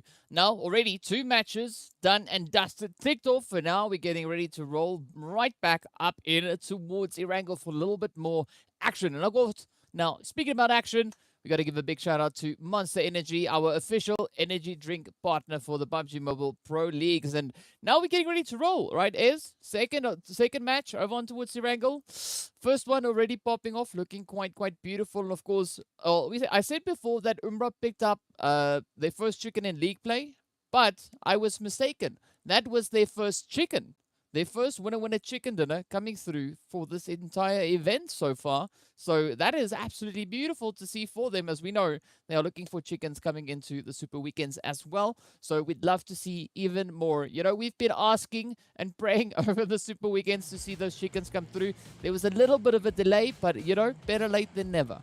Yeah, absolutely. And I mean, we should really find out from the viewers, you know, who they think is going to be the next team to pick up their first winner chicken dinner, or maybe take their points even higher. Who do you think is going to be taking this league week? Who do you think is going to have to, unfortunately, sit on the sidelines and watch the last Super Weekend unfold? So join the conversation, go to your Instagram or Facebook and check out the PUBG Mobile Esports Africa pages. Let us know what you think of the action. Let us know who you think is going to come through and who's going to have to sit out. We really want to find out from you guys because, you know, we struggle. Casters, we don't do much, do we, DK? We just sit here and we make jokes about our bad English. Yeah. That's our life, right? That's what we do. We just sit here and we're like, oh, you said that. And it's like, yeah. But, well, in all seriousness, now, if we look over on towards the flight path, it's an interesting one, right? It's a little bit more further down on towards that southern side. So it is going to be a very comfortable drop, of course, coming in for Intruder, Africa, as well as Masters Esports. But we see Cryptics actually pushing up in towards that Malta kind of region. And that, we know, is the position that 1 million and usually the players there from G3 look to call home. As we know, we don't have G3 currently in this match. So it's only going to be the players there from 1 million looking to defend that position. And of course, the zone shifting over on towards that western side once again. So very similar kind of zone we had coming in on our first Erangel as well. Yeah, it's just the flight path that has gone, well, the complete opposite route, basically. Making it a bit difficult here for the teams to get their usual spots. As we know, it's weird to see Cryptics here down towards the south. I mean, this is bizarre to the next level for me. And I mean, even if a couple of changes coming through, Unique also not taking their usual stop there towards Severny. So some changes coming through and some definitely contentious spots now, as we can see, obviously, with Mad Knight and Lusail right up close towards each other. And again, they're not alone. There's plenty of teams here to join the fray and maybe get involved as well. That's, it's a band of teams that can actually just fight it out at any point. Yeah, a lot of these teams all now positioned down on towards the southern side. But I'm liking this kind of contention and congestion, right, coming up in towards Pachinki. We have not seen a lot of that really happening so far. So it's good to see the players here from Mad Knight and, of course, the side there of Lusail trying to kind of settle their dispute right there. But they got to be careful because we see Umbra positioned over on towards that eastern side. But speaking about the east, we have several teams now also looking to mobilize themselves and get into a little bit more of a advantageous positioning. Yeah, no, it's a very good setup here that they can look at. And again, for both teams, potential for them to really set up into this game. We know, of course, our focus is on Mad Knight. They're the team that really needs to pick up as many points as they possibly can to make sure they get themselves into the next Super Weekend. So every single game is an opportunity here. Watson taking a little bit of a, just a little bit of a heel tap there, but resetting themselves and getting them back into their normal spots. Speaking of normal spots, Cryptics taking that huge rotation there up towards already by Rozak next to Slime4 KT there by Yasnaya. So an interesting position for them. Not sure if they're going to continue all the way into Georgia Pool. It would be a great opportunity in terms of getting into the zone. So that might be a little bit interesting. But still, in terms of contentious spots, I'm just looking at Mad Knights right now with Lusail. Intruder also with a knock, which is interesting. Yeah, but definitely, I mean, like Mad Knight today, so far, they're off to a relatively good start, sitting up in 8th position. All they got to do is just keep that momentum flowing. That's all they got to do. Just be consistently consistent. and you know, they'd be smiling at the end of tomorrow's games. So again, we'd love to see Matt Knight and the players there from SWAT 69 get their debut up in towards the Super Weekend, because you know, everyone should have the opportunity to make their way into Super Weekend, play it out. But of course, those efforts, those plays will need to be brought on in. That's the only way that you are going to be able to Hey. close that one up. Of course, now some Handbrake. really impressive, some really impressive The plays coming J-turns through there. I like it. I mean, yeah. we had a bit of Tokyo Drift previously. You know, we had some G3 or Slime 4KT pulling up there onto some crazy drifts, and now we've got some J-turns coming in. So some really good vehicle momentum coming through. But yeah, speaking of momentum, I don't know. Cryptics in a 2-2 split, and right in between them is Umbra and YONKOUS. So this is a bit of an interesting one. Marshall, of course, now making the rotation alongside Senke, trying to get around YONKOUS and Umbra. But it's difficult. I mean, you're literally taking a very fine line between all of these teams, and especially now with that migration coming through thanks to the zone, it's just going to make that that line a little bit thinner by every single second. So we'll see how they manage to just get on out. But for the time being, hopefully they will make sure to do so. I don't know. I'm staring at the mini-map. I'm staring at these Skittles. I'm waiting for something to happen because it's just so crazy how these rotations have to come through. Yeah, you know, for me, my favorite thing of a Skittle pack is a empty Skittle pack, right? Because that means all their happiness is in my tummy. But of course, we are seeing a nice bit of aggression unfolding on the map once again. It is going to be Darkness and 1 Million fighting over on towards the eastern side here with quite a few hits now. Actually heading up in towards Darkness because the Moment trying to hold on, but Black lost. Oh, moving in so beautifully. Whiskey now being forced to grab that vehicle and look to reposition, as we can see. Oh. Black Lost coming through with the Tommy gun, not even going to be wasting any time, just going straight for those thirsts. Doesn't mind about the ammo, it's fine, it's a Tommy gun, it's got 50 in the mag, so, you know, might as well just use it. But that is a good play, though, coming in. I mean, some really good points being picked up there by 1 Million. But now the pressure is on to Whiskey, right? Whiskey now needs to find a good position to try and pull up into. And speaking about pulling up, we do see the players here now from Mad Knight actually pulling up on the side of Unique. Okay, a little bit of a change-up coming through here as we see Mad Knight now trying to hold the line. Kate, so you're in the open, my friend. The Beast now trying to get a little bit of revenge there on towards Phantom. Scope right around the corner here to jump into the action, literally. But it's going to work out in their favor as they find one, looks for the second as ammo comes on through. But again, the teamwork from Unique is just absolutely on par with the best. Coming on through, making sure that they're holding the line down to Agent 47 now. That okay, that made me nervous. Overshoots it, but still. The third should be coming through here, at least on towards Phantom. And the res, I don't know. There's going to be a little bit of a fun one for Mad Knight. Those nades are still flying on through. I'm just waiting for one to connect, and that would be the end of Mad Knight. Yeah, I mean, it does look a little bit devastating as Unique. They just able to find such beautiful angles onto Mad Knight, and with that, it's going to be the end of the road for them right here as we see Agent 47 getting traded off as Scope comes running on in. But a beautiful push coming through from Unique, just holding their own. But now they still need to be cautious, right? Because we have the players there from Masters Esports looking to push up from the island, rotating across that western bridge. But of course, we also now have the players from SWAT 69 positioned just on the receiving end there. So another potential point of contention could be making its way on through. But as we can see on the map, still a lot of those rotations yet to make their way into the zone. I mean, we've got the Intruder still holding up in towards Novo. We've got the players there from Virtual Gaming now also on the approach. But Whiskey all the way up north. And I'm not too worried about Whiskey here. Well, unless, of course, he doesn't rotate into zone, into zone, right? Zone. Yeah, zone. You did it. You must... Yeah, you must get into zone, right? Because that whole northern side now looking relatively comfortable to move in, and now having the zone shifting a little bit further down towards the southern side. There's a beautiful passage that's kind of opened up there, as we can see moving along ruins. This is deja vu, DK. Ah, I'm just waiting for Senke to do his little scouting action there. Cryptics to move on to Everest. Oh, this is so weird. This is literally just the exact copy of what we had in the first game. I mean, even the positioning is so similar. Now, rotations coming through. Obviously, we still have 15 teams alive, so that's also once again the same thing. Intruders once again taking the eastern side rotation. Oh, this is just bizarre. But anyway, let's take a look at the contention that's coming through now. Super Young Stars, of course, finding themselves very close to Team Unique, who have had some fantastic success so far in today. They've picked up some huge eliminations on Miramar. They're looking to repeat potentially some of that success, or maybe take it even a bit further.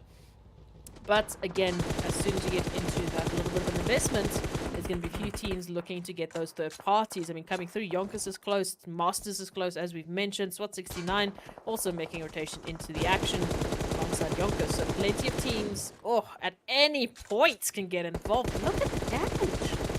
Yeah, definitely. The players here from Super Young Stars are going to be looking to bring it in. We know on the first Erangel, they finished off with 6 eliminations to their name. So far, not having picked up any just yet. Of course, the players here from the side of Team Unique, we know that they went out in 13th position, and it does look a little bit worrying for them currently, as we can see a beautiful spray down coming through. Phantom also now getting knocked right on down.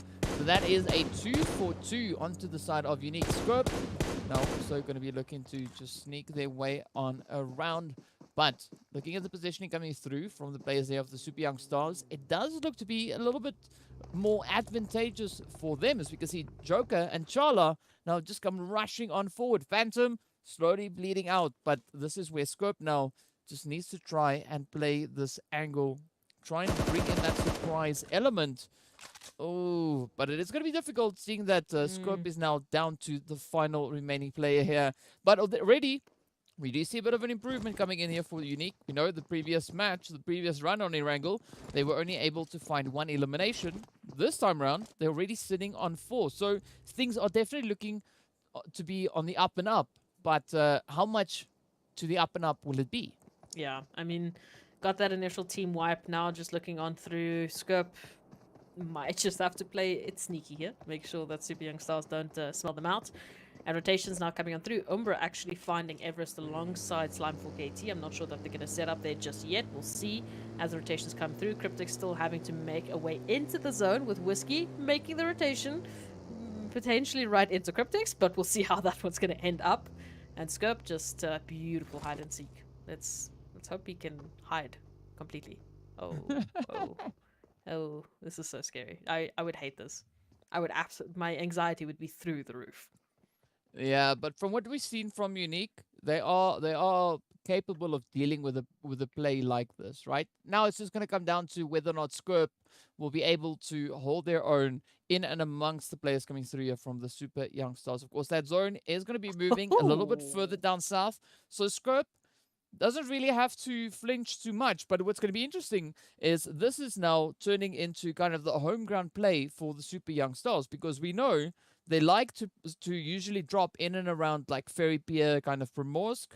So now I'm curious to see what they are going to do with regards to that positioning, and whether or not they could be successful in defending this region. I also am very curious about that. I mean, the only team to really normally challenge them there towards Ferry Pier is Unique, who is, well, currently down to 1 member.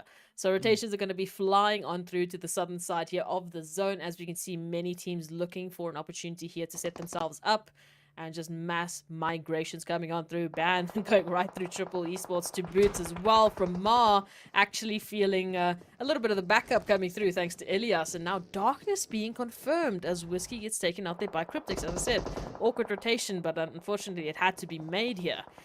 Masters now getting into a little bit of a spat here with Triple Esports, who are already down, 1 down, potentially 2 if that res doesn't pop through. Yeah, but I mean, looking at the positioning, we see the players coming through there from Triple Esports.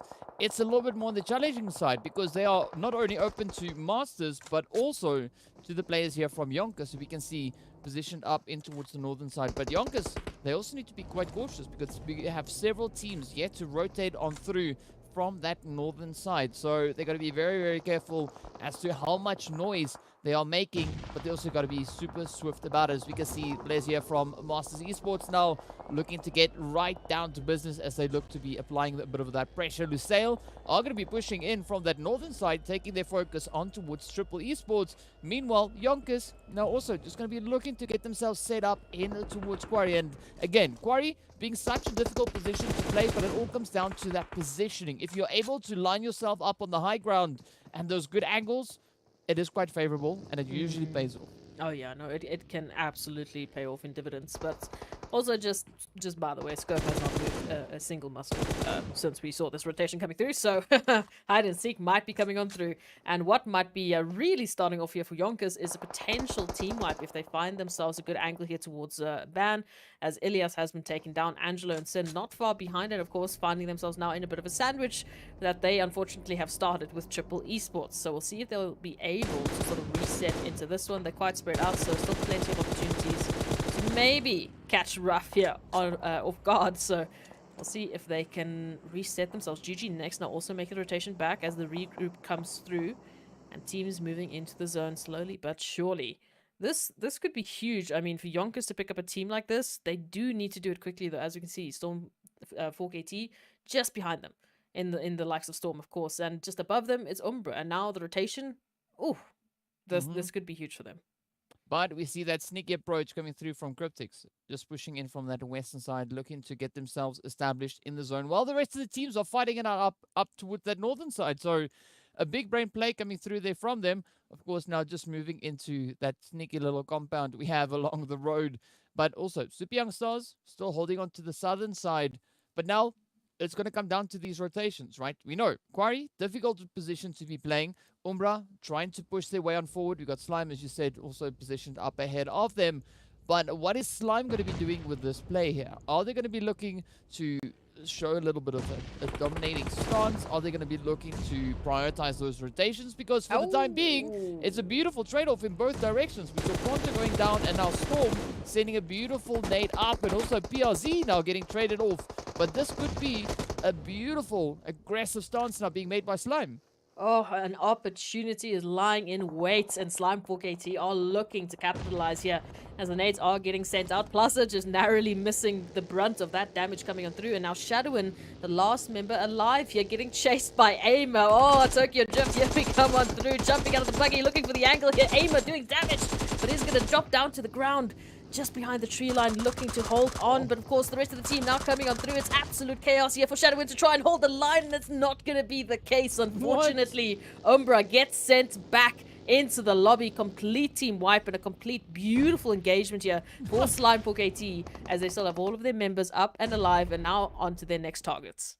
Wow, that was such a beautiful play coming through from Slime 4KT. But now they move on to their next targets, as you said rightly so. It is going to be YONKOUS and Masters Esports up ahead. A few nades getting sent back and forth. YONKOUS now looking for that opening, as they already picked up the first knock. Ooh, that Mark 14 coming in. Oh, come on. The rush comes through. Down goes in 7. Oh, but GG next steps up and takes down the next one. Of course, you can see Izuraf just up ahead there for the side of YONKOUS. A quick reposition and being able to get that anchor point set up just barely within the zone. But now, Slime 4KT, they are going to be looking to prove a point here, as it is going to be Aimer and Plaza holding up. But of course, those off-angles plays coming through as we see GG next picking up yet another hit. But could Slime now bounce back from this position? We got the smokes going to be getting sent out. We got the players looking to rush on in, looking to fortify this play. But the same is happening for YONKOUS. Oh, they just want to get involved into this one. And both teams not looking healthy. As you can see, both players, Aimer and Plaza, going down to a single molly. Well-placed time indeed. Izuraf just around the corner. And of course, now there's a lot of pressure to add on top of this. Slime 4KT looking to reset here, but the pressure that YONKOUS is applying might be enough.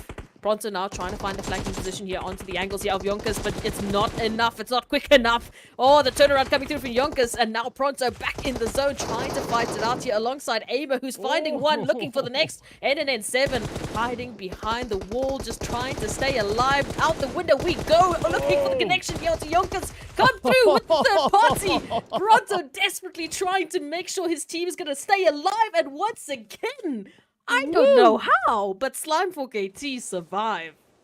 And they are in the zone. Absolutely beautiful play coming through there from Slime4KT. I mean, it's not really too surprising, right? If we look back onto the second Super Weekend, they were the team with the second highest amount of points acquired in that Super Weekend. So really good showing coming through there from them. But of course, now it is on to the rest of the lobby. We are down to our final 9 teams. We can see Triple Esports, AWAM being the last remaining hopeful. Cryptics, of course, just positioned up in the distance. But also 1 million right up alongside poor old AWM. So a little bit of pressure is going to be coming through on that front. But down south, it is going to be the players here from the Super Young Stars. Now just looking to inch their way a little bit further towards that southern position once again. And they've got a beautiful line of sight down onto the players here from the side of Virtual Gaming. With that, it is going to be the end of the road of Triple Esports, but the fight shall continue as we still now have 8 teams left to fight it out. Oh, the numbers are dropping like absolute flies as everyone trying to find their rotations into zone and looking to take each other out. I do see SWAT 69 still in this one, so great opportunity for them. Virtual Gaming as well. Plenty of opportunities, even Intruders finding themselves so close to getting into the action. And Skirp, still alive, somehow, some way, right next to Intruders. So plenty of opportunities all the way around, but who's going to be the team to grab it? Who's going to be the team to really take the bull by the horns and make it their own? Intruders going to be into zone, at least Weiss will, but the angles are not looking too great here.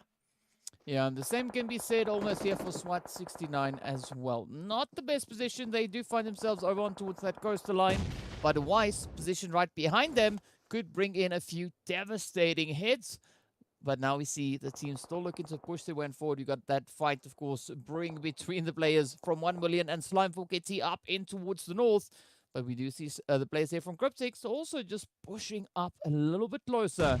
Skirp, of course, we did see also getting taken on down. So it is down to only 7 remaining teams. Slime now trying to bring their numbers back up into fighting form. 1 million going to be looking to clear it out down to 2. It is going to be Eflex and Escanor. But will Escanor now be able to make this final push happen? Oh, come on, the shot's coming in. Down goes Eflex. Oh, Escanor about to come under fire. Quickly trying to pop in a quick med there, but beautiful plays as Slime step up, pushing their eliminations up to 10, hitting those double digits. And it's down to only 6 remaining teams. Of course, Cryptics coming in with a quick play onto the side there of Slime4KT now. So you can see Cryptics coming in for a quick bit of a rush, looking to get the finish on towards Slime. There's going to be Storm and Pronto. Oh, Senke cooking up that nade. In it comes. They run forward. Will it be enough? No! Down they go. Oh! Senke absolutely on point with that nade. And of course, Lazy Boy just coming in to add the cherry on top and get that squad wipe. And down they are. Down to 5 teams we go. Wow. Okay, so let's take a little bit of account of what's going on here. SWAT 69 currently in zone, just by a hair, basically. Now, Cryptics moving on through into zone as well, with Marshall heading the line.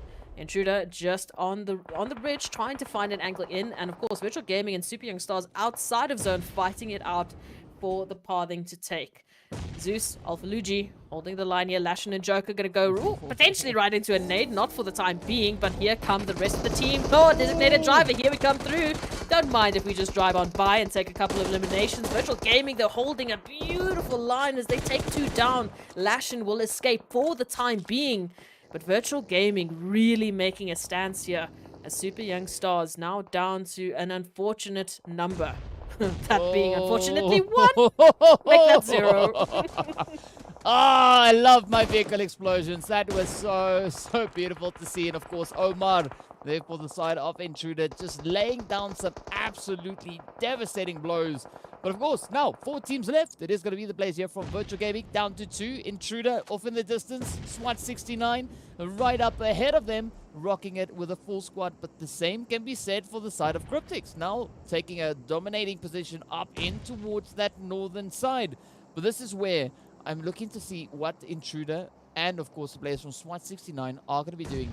They have numbers, but will they now be able to utilize that? Of course, Virtual Gaming is going to be trying to put a stop to that as they now advance forward. Abir gets traded off. Oh, up comes the hit. Yash going through with a beautiful shot. Now it is down to Zeus, but the shots are coming in from the side. Down he goes.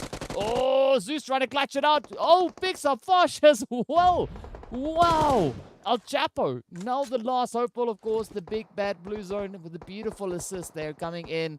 But Gary Boy comes in also now to close that up and steal the kill away. Oh, Intruders get down at the hand of Cryptics. Now, it's going to be Cryptics up against a potential 2-player play for the side of SWAT 69. But I don't think that El Chapo will be able to get that res in towards Sabir. But now let's look and see.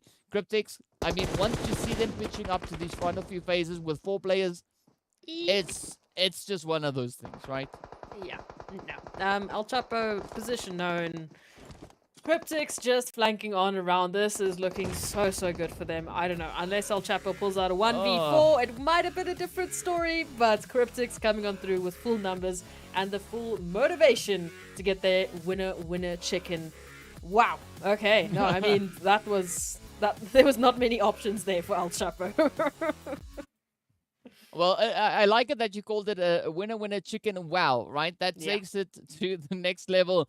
And I mean, that is usually what we see when Cryptics come in with those winner chicken wows, right? It is an absolute wow performance, right? They come in elimination heavy, they come in strategy heavy, and they bring in such a dominating presence in towards those final few phases. So a really good showing coming in there from the players of Cryptics, picking up a few more, well, adding another chicken dinner to their belt. And I mean, an absolute insane amount of chickens they've already been able to pick up throughout the entirety of the league so far. So, you know, no surprise really to see that happen, but we have to also now, you know, give credit where credit is due. SWAT 69 really trying their utmost best to hold on to that positioning within the zone. Yes, they made it into very late phase, coming in with a full squad, but unfortunately, we did see the players there from the side of Virtual Gaming just playing that extra additional tad bit of high ground to their advantage. Yeah, look, they really made a stance. I mean, when Super Young Stars came on through, I thought that was going to be the end for Virtual Gaming, but they not only made sure to give a good word or two to Super Young Stars, but they really held out there towards the end, making it through quite far. So picking up some fantastic eliminations, picking up some fantastic placement points, really. So they're setting themselves up for potential 3rd Super Weekend as long as they continue that sort of momentum. Yeah, definitely. Like Cryptics, it's not a team that I'm too worried about, right? I'm pretty convinced that there's a really high chance that they'll be returning to the Super Weekend. And even if it does happen that we don't see them making it up into a Super Weekend, I mean, they're fine, right? They are sitting at the top of the leaderboard. So I honestly don't think there's going to be a lot of teams that are really going to be able to catch up with those positioning. Looking to the fact that a lot of the teams are going to be bringing in so heavily moving into that final Super Weekend. But of course, speaking about bringing it on heavily, let's have a look at a few of the highlights from this past match.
Oh, not a lot of options there really to hide in. Unfortunately, those nades just made their way on through. But still, I mean, SWAT 69 making it all the way into the final two remaining teams. So, yeah, you got to give the credit where it has to go. But we also now have to take a look and see what those match rankings look like and how many points the teams were able to bring in after this match over on towards Erangel. We can see Cryptics coming in with 13 eliminations, a grand total of 28 points. And then, of course, if we add the score for SWAT 69 and Slime 4KT together, it also makes 28. But Slime coming in with those 10 eliminations, and it was such a beautiful push to see that come through from them. Yeah, look, they were an absolute tear, picking up team elimination after team elimination, just narrowly, unfortunately, making it into the zone until Cryptics pulled up on and said, "This is where your journey ends on Erangel." But beautiful, beautiful set of points coming through. I mean, to highlight a few, Virtual Gaming staying alive, as we know, and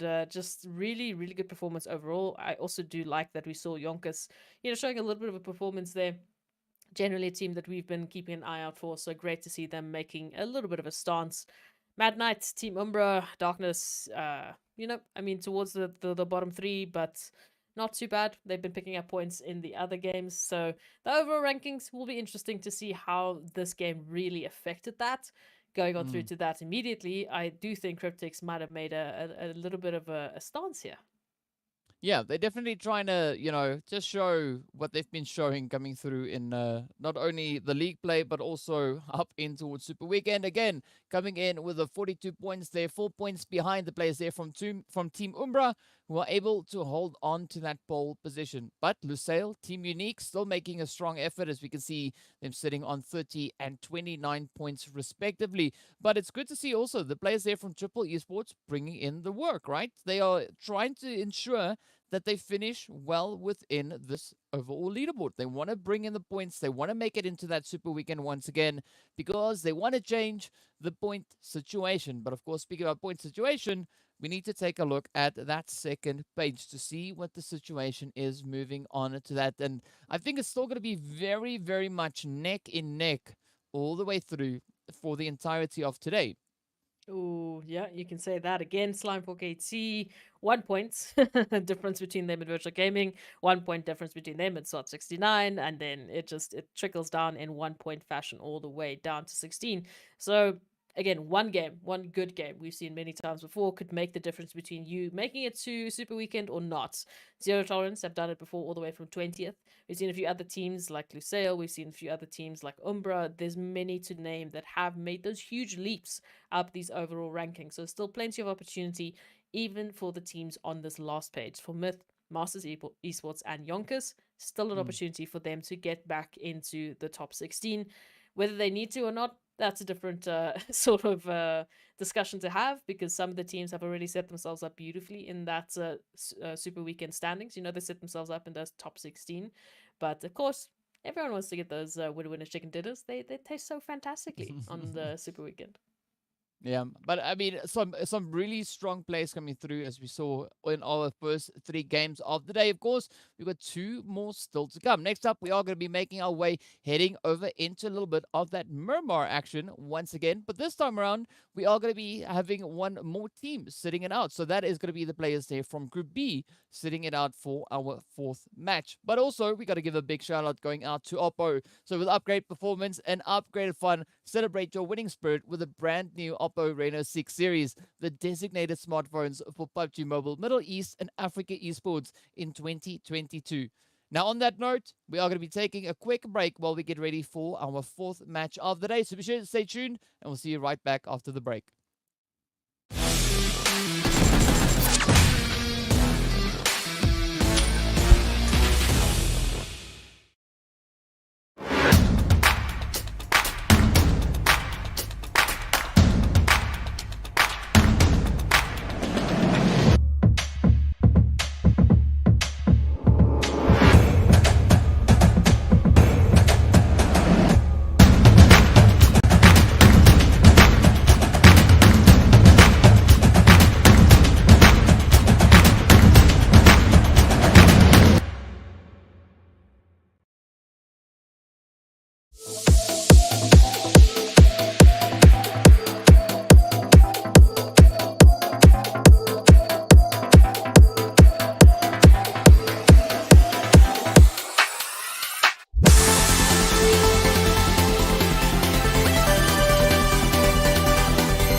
Hello and welcome back to the PUBG Mobile Pro League.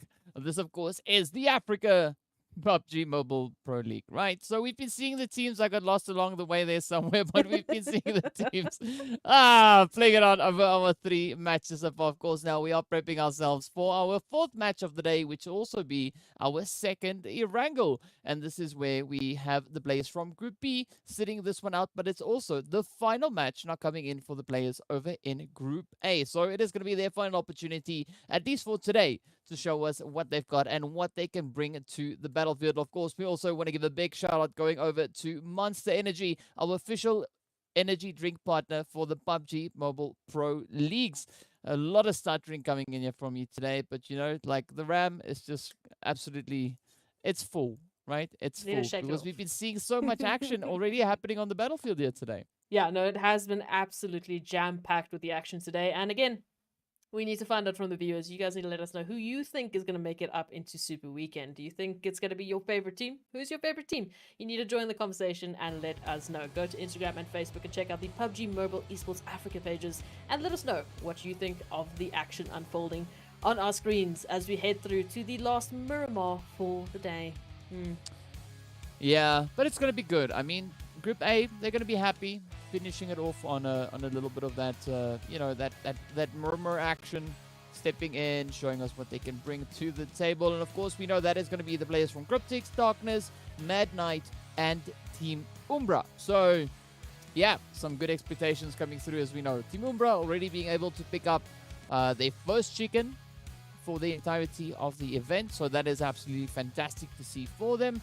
But of course, we know that potentially the players there from Cryptics are going to be coming in with another devastating performance. But this is also going to be quite the important play now coming through for the players from the side of Mad Knight. Because we want to see them advancing into that Super Weekend.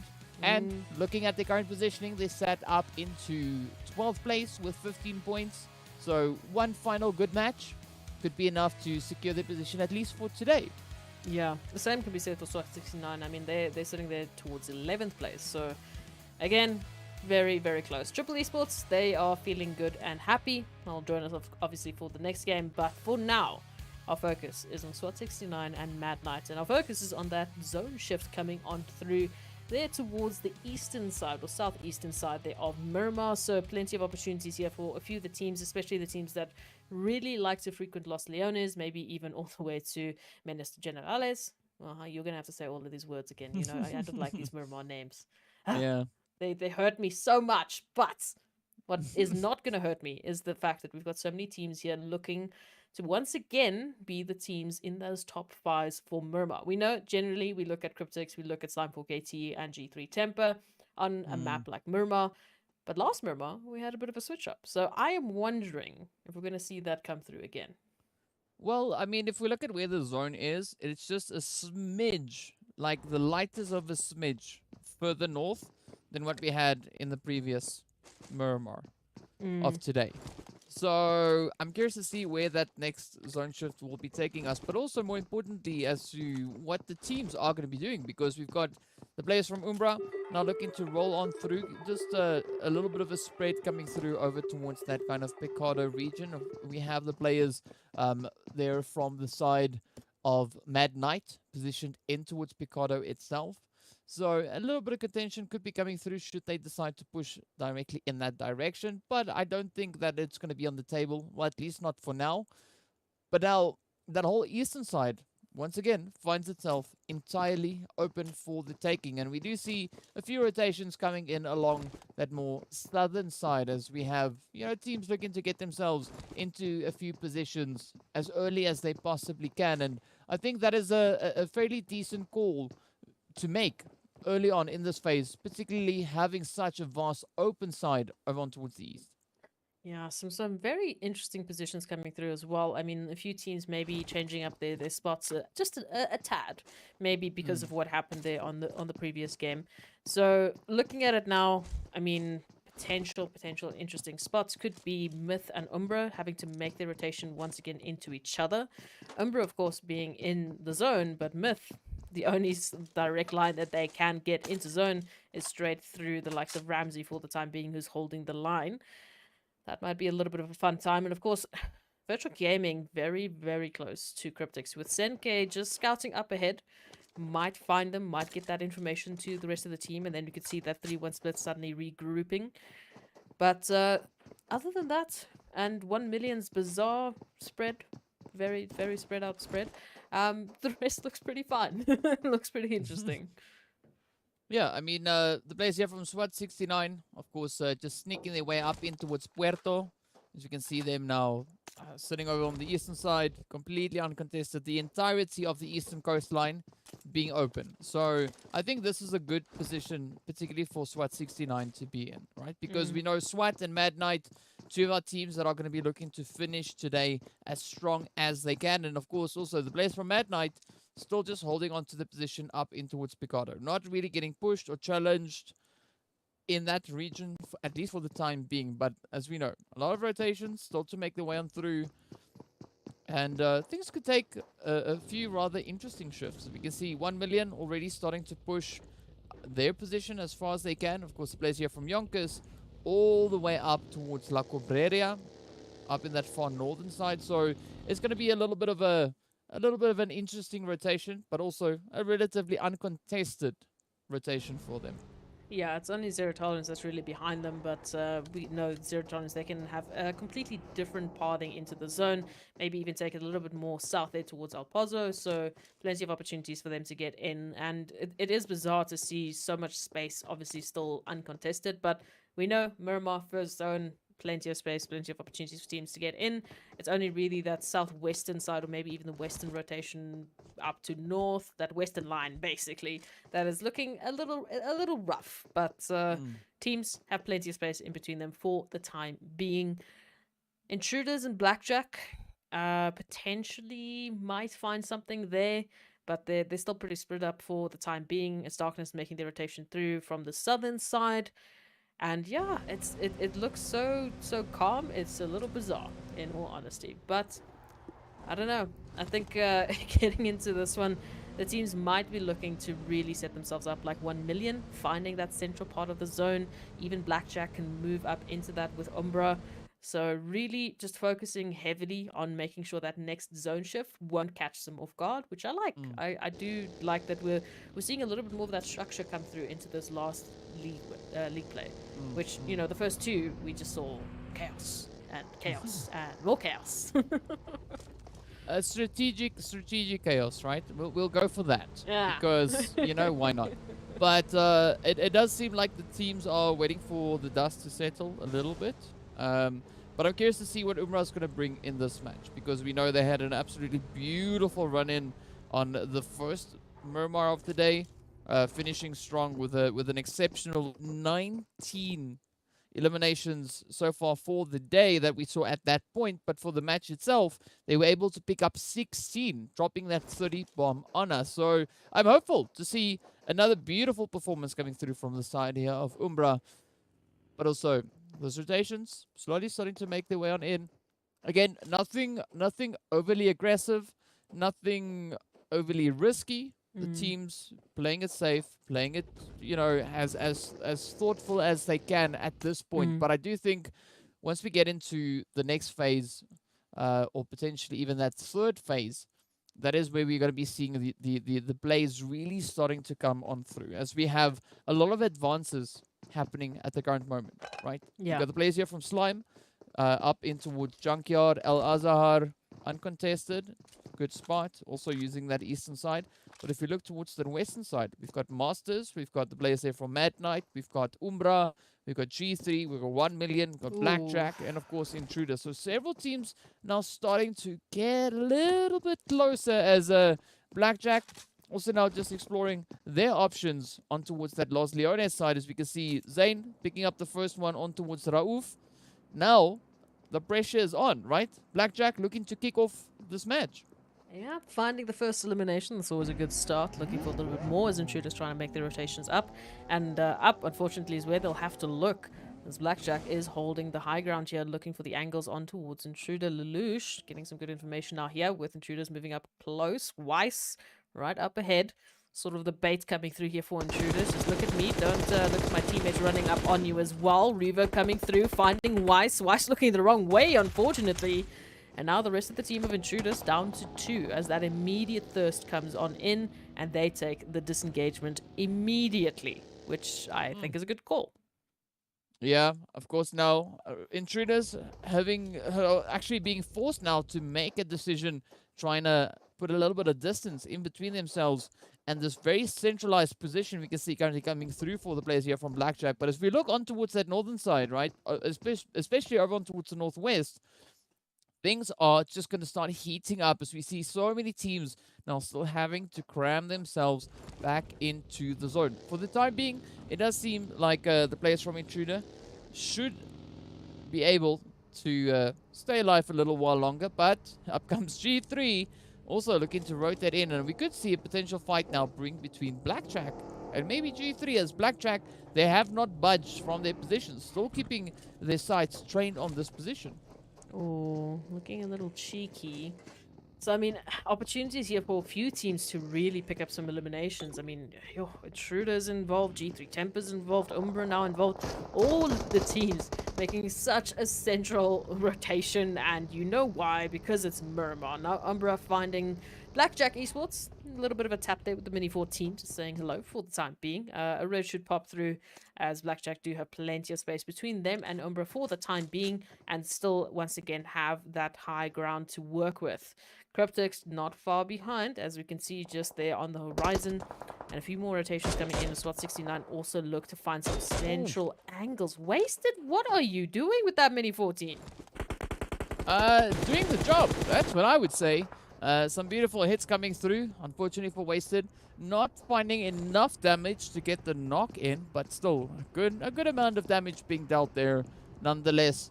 But now it's down to whether or not Umbra will be able to hold on towards this western position, right? These compounds, a nice angle to be holding as we wait to see where this next phase will be taking us. And of course, Blackjack can't really be hiding on that high ground for too long, as Morteza and the rest of the squad here from Umbra, they know exactly where they are. But now we see 1 million also potentially looking to pull up to the party, and still we see the players from Intruder holding their position just there alongside Blackjack. I'm loving the play coming through there from G3 as well, moving in from that northern side. Again, not getting too aggressive, just holding their angles and waiting to see what the rest of the lobby is going to be doing. But I'm also having quite a bit of that congestion now starting to build up along that western side. As we can see, Masters Esports on the rotation. We've got the players from Virtual Gaming. We've got Myth. We've got YONKOUS. We've got still the players there from Mad Knight. All still having to kind of set themselves up in anticipation for this next shift. Oh, I do like this. I mean, I'm seeing quite a few more teams really focusing on that zone rotation, just keeping themselves on the edge, which we saw a little bit of a craziness going through previously with so many of the teams still alive, of course. You know, all of the teams had that sort of a flock to the center, and that really resulted in quite a few teams, unfortunately, falling to those containment strategies coming through. So now Myth, Virtual Gaming, YONKOUS, Mad Knight, I mean, really keeping to the center, but that might shoot them in the foot with that zone rotation pulling on through. I mean, Slime4KT, at least, they're going to be happy with that. The rest of the teams as well. But Myth, Virtual Gaming, YONKOUS, Masters, Mad Knight, even Umbra and Cryptics making still their rotations into zone. I don't know how the rest are going to sort of get in. It's a bit of an awkward angle. Yeah, but I mean, this would be a good rotation for either 1 million or Zero Tolerance to move up to that craters. We can see them generally heading in that that kind of direction, right? It does seem like Zero Tolerance could be potentially moving up to the drop that we saw in towards that northern side. But up comes the players here from Cryptics, looking to push through Los Leones. But Blackjack still holding on to the high ground, just north of them. Still have Intruder a little bit further up ahead. SWAT 69 now looking to push in from that eastern side, but still a lot of congestion over on towards that far western side here between the players from YONKOUS and, of course, Virtual Gaming, as both these teams are looking to kind of conclude their engagement here. But it is looking quite costly now for the side of YONKOUS, as they've already had 2 players getting traded off, and now it is down to GG Next and Lewis to try and now find that pathway back into Wood Zone without having to make their way back into the lobby just yet. Yeah, let's hope they can find a little bit of an angle here to work with. As we know, very awkward rotations for a few of the teams. And Lewis and GG next, a little bit split up as they try and just scatter to get away from virtual gaming. Rest of the teams, of course, Umbra and Blackjack still just holding off their little engagement for the time being, as they are in zone, not necessarily wanting to give anything away just yet. Still have an opportunity to hold the line for the rest of this match. 15 teams still, of course, in this one, as we've begun with. And rotations now still making their way through. Oh, very cheeky. Mad Knights, I do like the rotation they're taking there towards Crater. Maybe behind 1 million. And, oh, damage. Yeah. Damage getting dealt between Umbra and Blackjack, as we can see. A quick knock finding its way up onto its MG. Now it is up to Morteza and the rest of the squad. They wasted, and of course PRZ, to try and find that approach to get back atop the hill, or maybe bring in a bit of a potential play towards that, because we know it's over on towards the western side and the zone is starting to close on through, and it can take another shift in any which direction. But it is still now getting heavily congested. We still have 15 teams up. We do see the players from Myth now pushing up from that southern side.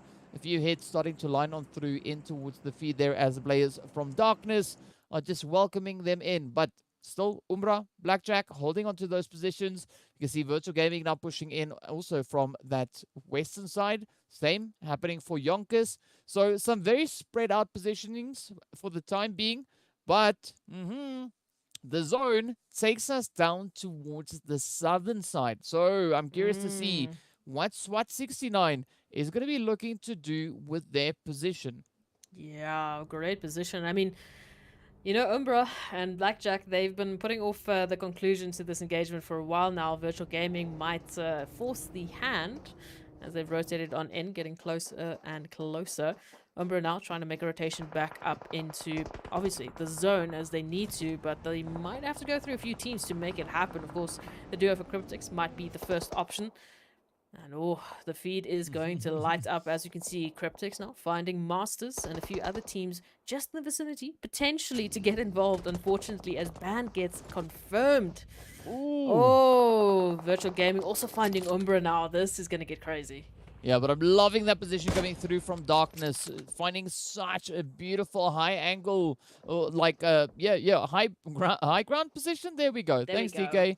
That they can really leverage in their favor, and we've seen these high ground positions, particularly around towards the eastern side of Los Leones, being quite essential, particularly when we've got a few teams moving in from that western side. But now curious to see what the rest of the teams are going to be looking to do positional-wise, right? Because we still have the players from Blackjack over on towards that western front. Over on towards the south, we've got the players from Myth. We've got Darkness right up alongside them.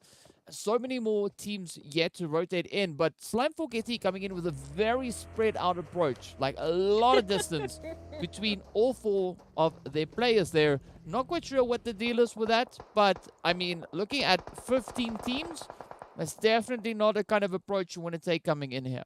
Oh no, it's going to be absolutely chaos. I mean, you can really see 1 million finding potentially Mad Knights and Blackjack also potentially just getting involved. So, I mean, this is a little bit of a third party coming through. And, I mean, as they take this contention, as they take this engagement, they do need to be aware of that zone migration of teams coming on in to join the party. I mean, 1 million now coming through from the northern side, right behind Mad Knight. So the Beast, dodging nades for the time being, might need to dodge the situation alongside the rest of their team. You can see a few confirmations coming through. Mad Knight, oh, I don't like the position they find themselves in. They find some good opportunities here, but they need to close this one out. We can see Dexter already behind Agent 47. Oh, and the pressure is just going to start building here. I mean, at this point, I do not want to be in a position like we see Agent 47. So many people in and around this region. Up comes Lelouch now looking to push forward. Beast just saying, how are you doing? Finding a quick shot. Of course, that confirmation also getting stuck in there. And now it turns to MG and Zane to hold on. Ooh, MG lines it up one after the other, almost picking up Kato in the exchange as well. Now, Beast looking to cook it up. MG super low on health. One cough could be enough, and down he goes. Ah, come on. Oh, nice. Wow. The Beast dials it in and picks up the eliminations right there on towards Blackjack. But of course, in true PUBG fashion, the Blue Zone now has to add even more pressure to these teams. I mean, more pressure than what 1 million is adding into the pot here. I mean, what you always say, you add everything except the kitchen sink, basically, is what happening here. You can see Umbra now being taken out as well. Many teams now dropping their numbers almost instantly as these rotations need to come to an end. Of course, Master's still finding YONKOUS, and there's YONKOUS back in the lobby. So immediately, we're going to start seeing these numbers drop. And it's going to get absolutely crazy. Even goes virtual gaming down to Cryptics. We still have to get into zone. I mean, the only team in zone right now is SWAT 69. Yeah, and that is a beautiful position for them. But it's also beautiful as we can see 1 million now packing their bags, heading right back into the good old lobby. But this is now still a big fight, as we can see. Mist now coming under fire as Darkness are looking to just rain down upon them as Manuel finds a beautiful shot already positioned within the zone. The rest of the team now still looking to join up to that position. Up comes Aimer for the side here of Slime for KT. Of course, we've got Pronto and Plaza. Quite some distance away, though. Again, not quite sure what the approach is or what the deal is with this play, but it's going to be quite a bit of a challenge now for poor old Aimer. As we can see, another serious case of hide and seek potentially being played here. And of course, Darkness just going to be looking to capitalize on their position. And they've got some good lines of sight right on towards Cryptics and the players going through there as they rush right on towards Angelo coming in from Masters Esports. Who is the last remaining member of Masters Esports? So Lazy Boy, very happy to get that confirmation. Just jumping through the window, trying to say, hey, how you doing? Come on through. My UMP looks very nice. You want to see this here. Trust me, just come out the door. Thank you. 7 teams now remaining. Unfortunately, Zero Tolerance go out.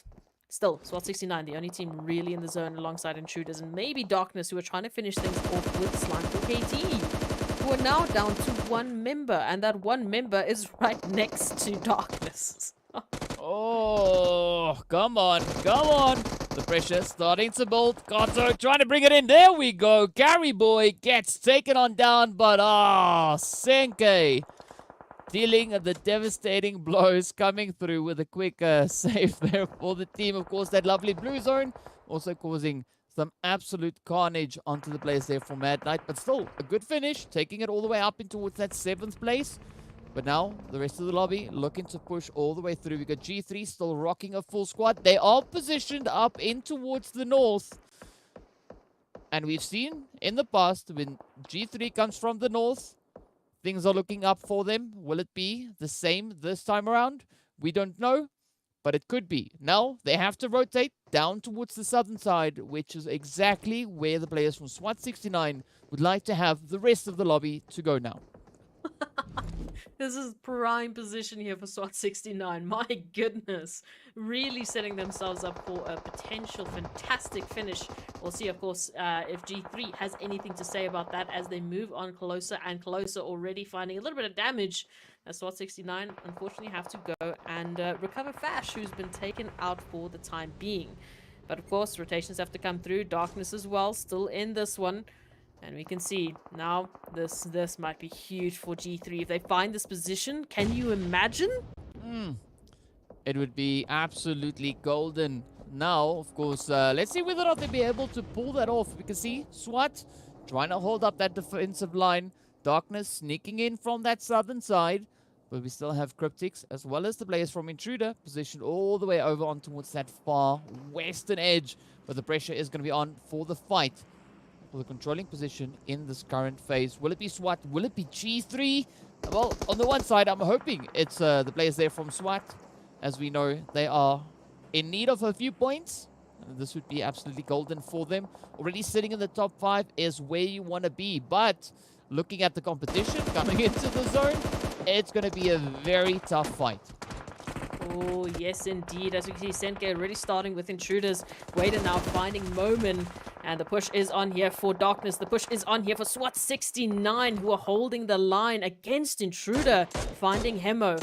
Still, they have to deal with G3 Temper as Whiskey is getting tapped out into the lobby. Momin not looking too healthy either. Manuel and Leno have to hold the line. And SWAT 69, they're still finding themselves in a sandwich here. Oh, well, Sabir landing the hits right onto its lazy boy Senke. The last one left now for the side of Cryptics. Those pushes are going to come on through, and that map is going to start lighting up as we can see the hits flying all over the place. Senke quickly trying to pull up on towards this warehouse. Let's see who's going to be able to make this final jump. Darkness also still having to find their way into zone position up on towards the southern side, but also up on towards the high ground. Senke now trying to hide out in the vehicle. Ooh, Fash trying to get a fast one here. Will he be able to find those hits? Adleno, Manuel, sneaky. Are they going to be able to tap away at the teams? It is going to be quite a play for those angles now. As we can see, plays for SWAT 69. Taking a few hits, but nothing too crazy. Of course, now they're returning the favor. Senke gets picked on up and sent off as SWAT 69 finds the hit. G3 sitting on 4. SWAT 69 sitting on 4. Darkness sitting on 2. As we see them positioned up high. But now look at that zone shift. Ooh, SWAT, Temper, they all have to move forward. Oh, this is huge potentially for anyone who can find the first possible angle here. At Leno now looking towards Sabir, finding a few knocks, but nothing quite yet to get that confirmation coming on through. SWAT 69 still steadily making their approach into the zone. As we can see, they're going to be the first team to really step it up on in. Darkness now having to make an awkward rotation. SWAT 69 in a sandwich between G3 Temper and Darkness. So this is going to come down to those angles. This is going to come down to that management of third parties, as anyone who gets involved now could be the next team to get taken out. Yeah, and this is going to be important because SWAT 69, they have strong numbers coming in. All they got to do is play the defensive game. Just hold their ground. But of course, we know G3, they are going to be looking to play the angles and sneak their way on through into that chicken. And oh, there we go. Good start. Buden getting traded off. 1 down, 3 to go. Got Nacho also just hanging on. Flacco, and up comes a beautiful push at 6. Also ventures forward. Down goes a quick trade-off. Down goes 6, I believe. Yes. Come on, El Chapo holding strong. Flacco, Nacho, down goes Nacho. It is up to El Chapo. No, sorry, it's up to Nacho now. As Flacco gets traded off. Come on, G3 down to 1. Will Nacho be able to clutch this out? Will SWAT get the jump? It is going to be a 2v1 potentially. Now, come on. This is the time. Rush El Chapo. Play it. Go. Oh, Nacho up ahead. Come on, they're so close. Come on, SWAT. You can do it. Sabir holding that off angle. Oh! Yes! Oh, that's what we wanted to see. Beautiful play coming in from SWAT 69. 1 player down, but now Darkness looking to move in. And now the position from Sabir makes sense, right? Keeping a very watchful eye on the potential plays coming through from the side of Darkness. But now Sabir needs to utilize that position because I don't think Darkness knows that Sabir is currently positioned on the side. This is so sneaky. Now, SWAT 69, they've got that third player up and running. They're getting the health bars in check. This is a huge opportunity for them to hold on to the line. Adleno and Manuel sneaking up in, trying to find an angle here. Of course, we know that zone is going to make that push a little bit more than what they would have wanted. They're going to have to get out into the open one way or another. 20 seconds now on the clock. And slowly but surely, the teams are looking for the angles here. This can be absolutely amazing, but it's going to come down to that coordination on both teams, especially for Manuel and Adleno, the duo going up against the trio of SWAT 69. The nades are going to be sent here, and this is going to be the trigger. Oh, come on, SWAT. We want to see a chicken. But Darkness are going to make it so difficult. Oh, Manuel steps up with the first one. Down goes Yash, and it is now down to a 2v2 fight out to the finish. Of course, Darkness holding on to the high ground position. El Chapo getting ready to push the position, but they need to be super cautious because those headshots are going to be super potent at this point. El Chapo now trying to ride the ridge. Oh, it's down to El Chapo, the last remaining hopeful. Come on. Manuel, Adleno looking to rush on forward. Will they be able to close this one out? El Chapo looking so good. Come on. Do it. Play those angles. I'll be happy with whoever picks it up, but if it is SWAT 69, I'll just be so much more pleased. But unfortunately, it is going to be the side of Darkness picking up the winner chicken dinner. But I am super satisfied with the performance coming through from SWAT 69, right? Pushing up all the way to the very, very finish of this match, making it into that final zone, the final showdown with Darkness. But of course, Darkness, well done. They picked up the winner chicken dinner. They just played that position so beautifully. And of course, we got to give credit where credit is due. So well done. Absolutely. And SWAT 69, they're picking up 8 eliminations and making it up into second place. I mean, that is a fantastic game. And this is what we were talking about. One game, one good game can make that huge leap up the overall ranking. So, I mean, after something like that, they've probably found themselves in the top 16. I can't see why they wouldn't. They just need to keep this momentum going into the rest of the games. We've got one more for today. Darkness, though, picking up that winner chicken dinner. I think that's going to be really crucial for them, you know, making sure that they're getting their coordination in check, making sure that they're getting their teamwork in check for, of course, not only the next Super Weekend, but the finals as well, if they're going to make it there, of course, which, I mean, no spoilers, we don't know yet, but it's definitely going to be interesting. Yeah, but I gotta say, I mean, we were waiting for SWAT 69 to step it up, and they delivered. Even on the last Erangel for today, I mean, last Miramar, sorry, getting carried away here, but they stepped up, they delivered, they brought it in, they finished strong, they brought in really good defenses, holding on to their position. I mean, they dealt with the players coming in there from G3, they dealt with the Cryptics coming into their position, so that is really good signs coming through from SWAT. But now, one match isn't good enough, right? It was fantastic, don't get me wrong, but we need to see them now build on that momentum. Right? And I think that was absolutely golden for the side of SWAT, because it just reminded them once again that they do possess the ability to perform well. And it's good to see that not coming through, but now we got to see whether or not it sticks, because I'm hoping it sticks, because we know they can do it. Why else would they be in PMPL Africa? Absolutely. And I mean, it's a huge setup for them coming through into this last week, as we know. Very, very stressful. So a game like this really sets that momentum up high, really sets the team on fire, not literally, hopefully. So hopefully they can take this through. Yeah, and of course, let's hop into a few of those highlights to see how close SWAT came to taking that winner chicken dinner.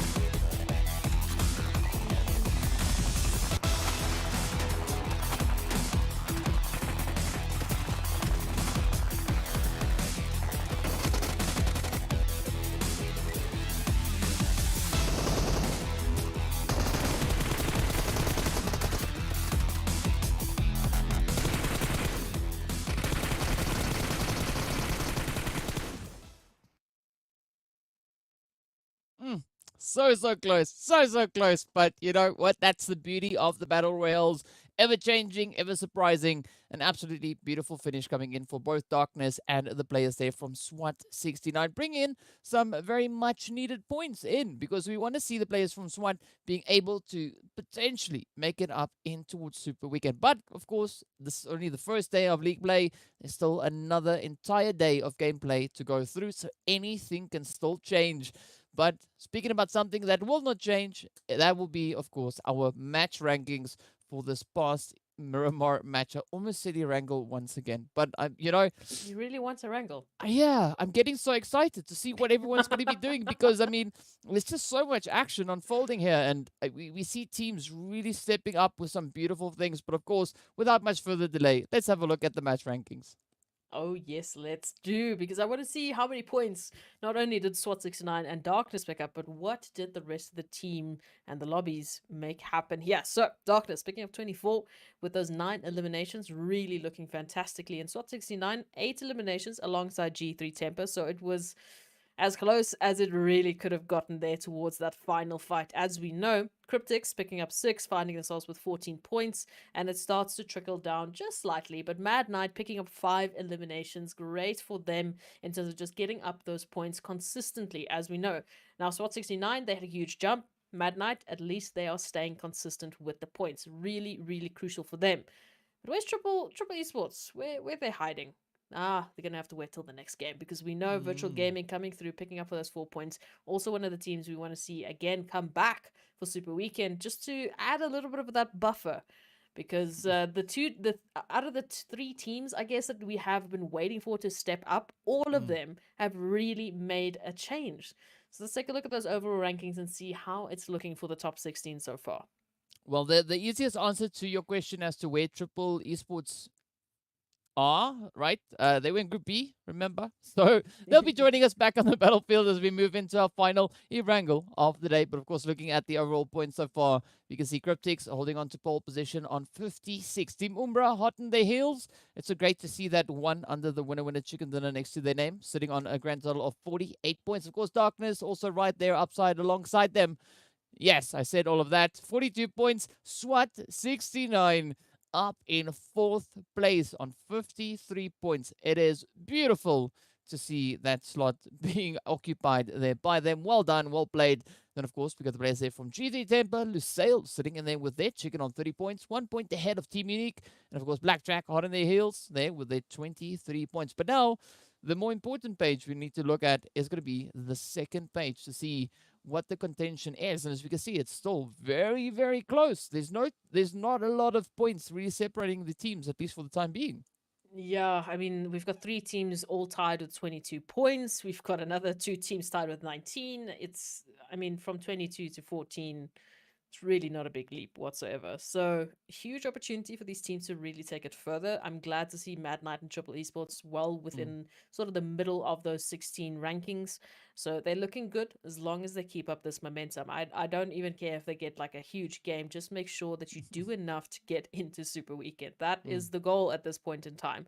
Now, onto the last page, Masters, YONKOUS, and Team Myth, still the teams that are unfortunately not looking good for the next Super Weekend, at least after our 4 games so far. Still got 1 more to go, and then the whole of tomorrow. We'll see how that might change then. But also teams that have been putting a decent performance so far. Maybe Masters I might be worried about. Maybe. Yeah, I mean, Myth, definitely not a team that we're going to be too worried about because we know they're already sitting with 6 winner chicken dinners on the Super Weekend, right? Sitting up in 2nd position. Like, if they have an off day today, it's fine. It's fine. They still have tomorrow's games to try and make up for that. And we know they possess the ability to change that. But what I'm super satisfied with is the current positioning, as you've said, coming through there for SWAT 69, as well as the players for Mad Knight.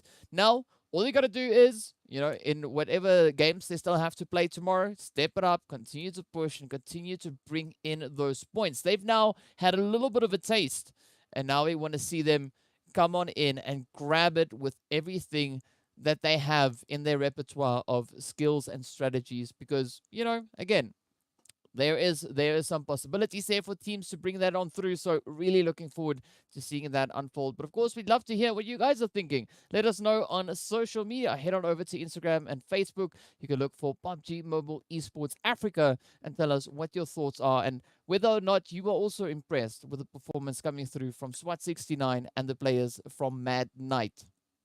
Absolutely. Well, on that, we do want to hear from them. You know, yeah. Also who they think is going to go through to Super Weekend. Exactly. So, of course, on that, we are going to be making our way into yet another break while we get ready for our 5th and final match of the day. And that would then conclude all the games here for today. So we look forward to seeing you all right back after the break. Don't go anywhere.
Hello and welcome back to the PUBG Mobile Pro League Africa Spring Split 2022. This time I got it right, no stumbles there. And of course, we are making our way into our final match of the day, heading right back into Erangel. I got so excited I started calling every match Erangel today because, you know, why not? We have an Erangel heavy day today, but it is going to be the final opportunity for our 4 last groups to wrap up their performance here and, of course, try and solidify their points over on towards the overall leaderboard. But before we go anywhere, we, of course, have to give a big shout out going out to Oppo. So with upgrade performance and upgraded fun, celebrate your winning spirit with a brand new Oppo Reno 6 series, the designated smartphones for PUBG Mobile, Middle East, and Africa Esports in 2022.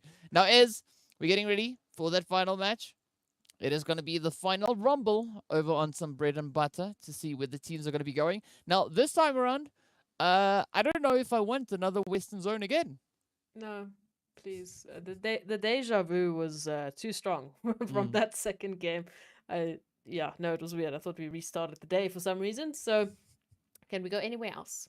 South, east, north, anywhere else, literally. Ooh, maybe northeastern side. That would be quite nice. interesting. That'd Yeah. be fun. Yeah. Yeah, up into Stalba, Yasnaya, that kind of region. But of course, well, we can't choose where the zone goes. We only take what we are dealt. So hopefully it is going to be something rather interesting. But of course, we'd love to hear what you guys are thinking. Let us know on social media. Head on over to Facebook and Instagram. Hit us up. You know where to go. PUBG Mobile Esports.Africa. Tell us what your thoughts are. Meanwhile, we'll be sitting here telling you as much as we can from the performances we've been seeing coming in from the team so far. And again, I got to say, a really good performance being brought in by the players there from SWAT 69 on the past match, right over on towards Miramar.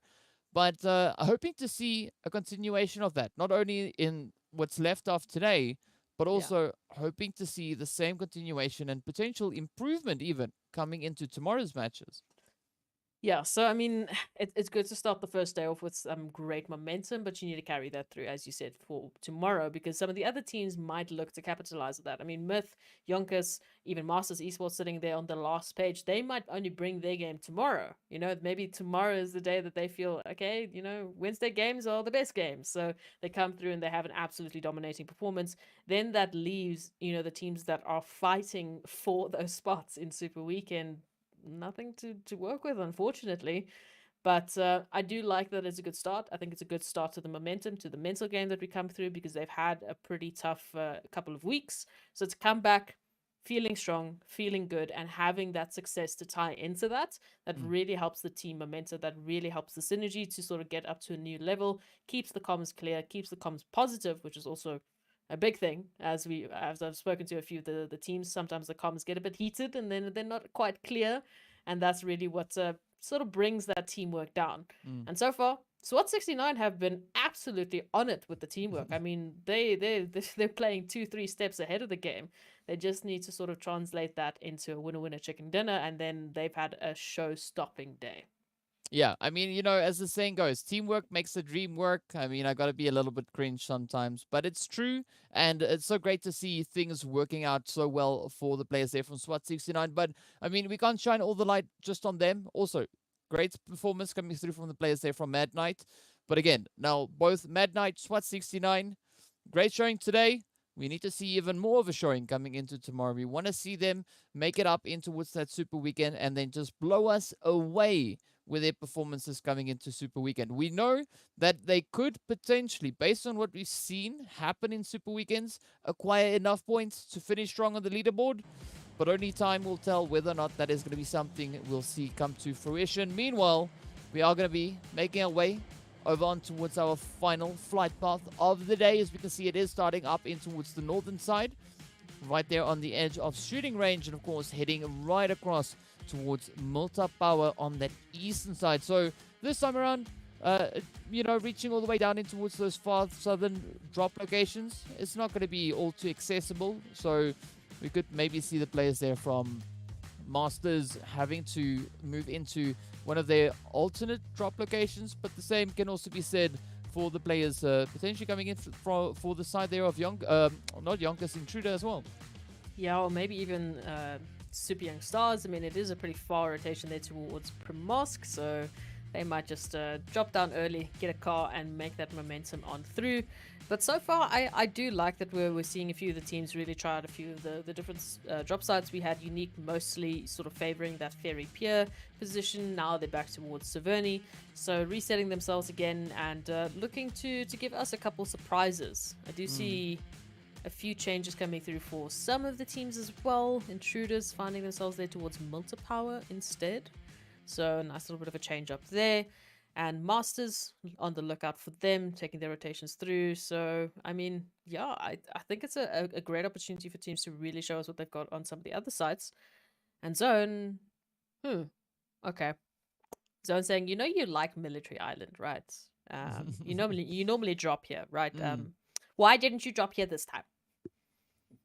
Well, flight paths, right? That would be the main reason. But now this is where those rotations could potentially be quite interesting. As we see the players from Masters, they are all the way up in towards the north, dropping close to where we usually see the players from Cryptics moving into. But as we know, it's not going to be the same this time around. So those rotations will have to try and make their way on through, as we see quite a bit of contention potentially heading over on towards that eastern bridge. But G3, this is home ground for them, so nothing out of the ordinary, and I'm curious to see whether or not they are going to be looking to rake in a few of those eliminations or just make things generally difficult for any of the opposing teams rotating up in their direction.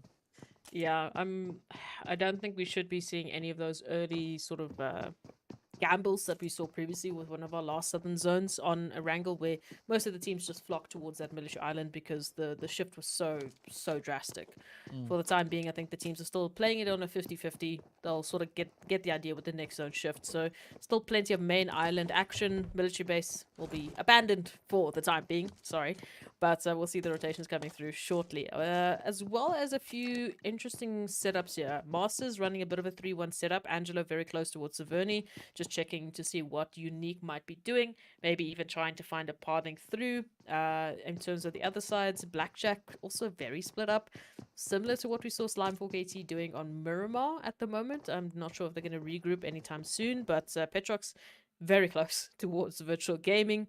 So might want to just regroup for the time being. And Zero Tolerance having a little bit of a potential contention there towards their normal drop side there from Sunken City, because YONKOUS just up close and personal.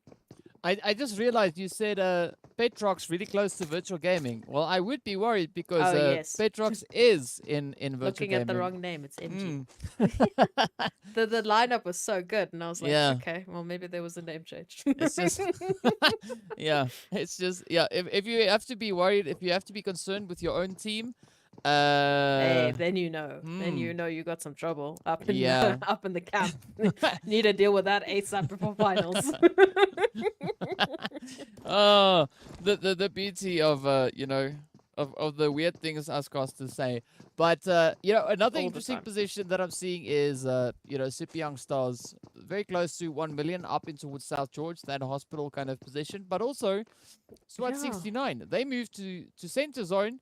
And now we see them starting with a potential rotation on towards that more western kind of setup. Of course, up into towards Yasnaya, Slimefork AT, doing the usual, going about their loot business, uncontested. Yeah, snaking through the buildings as one does.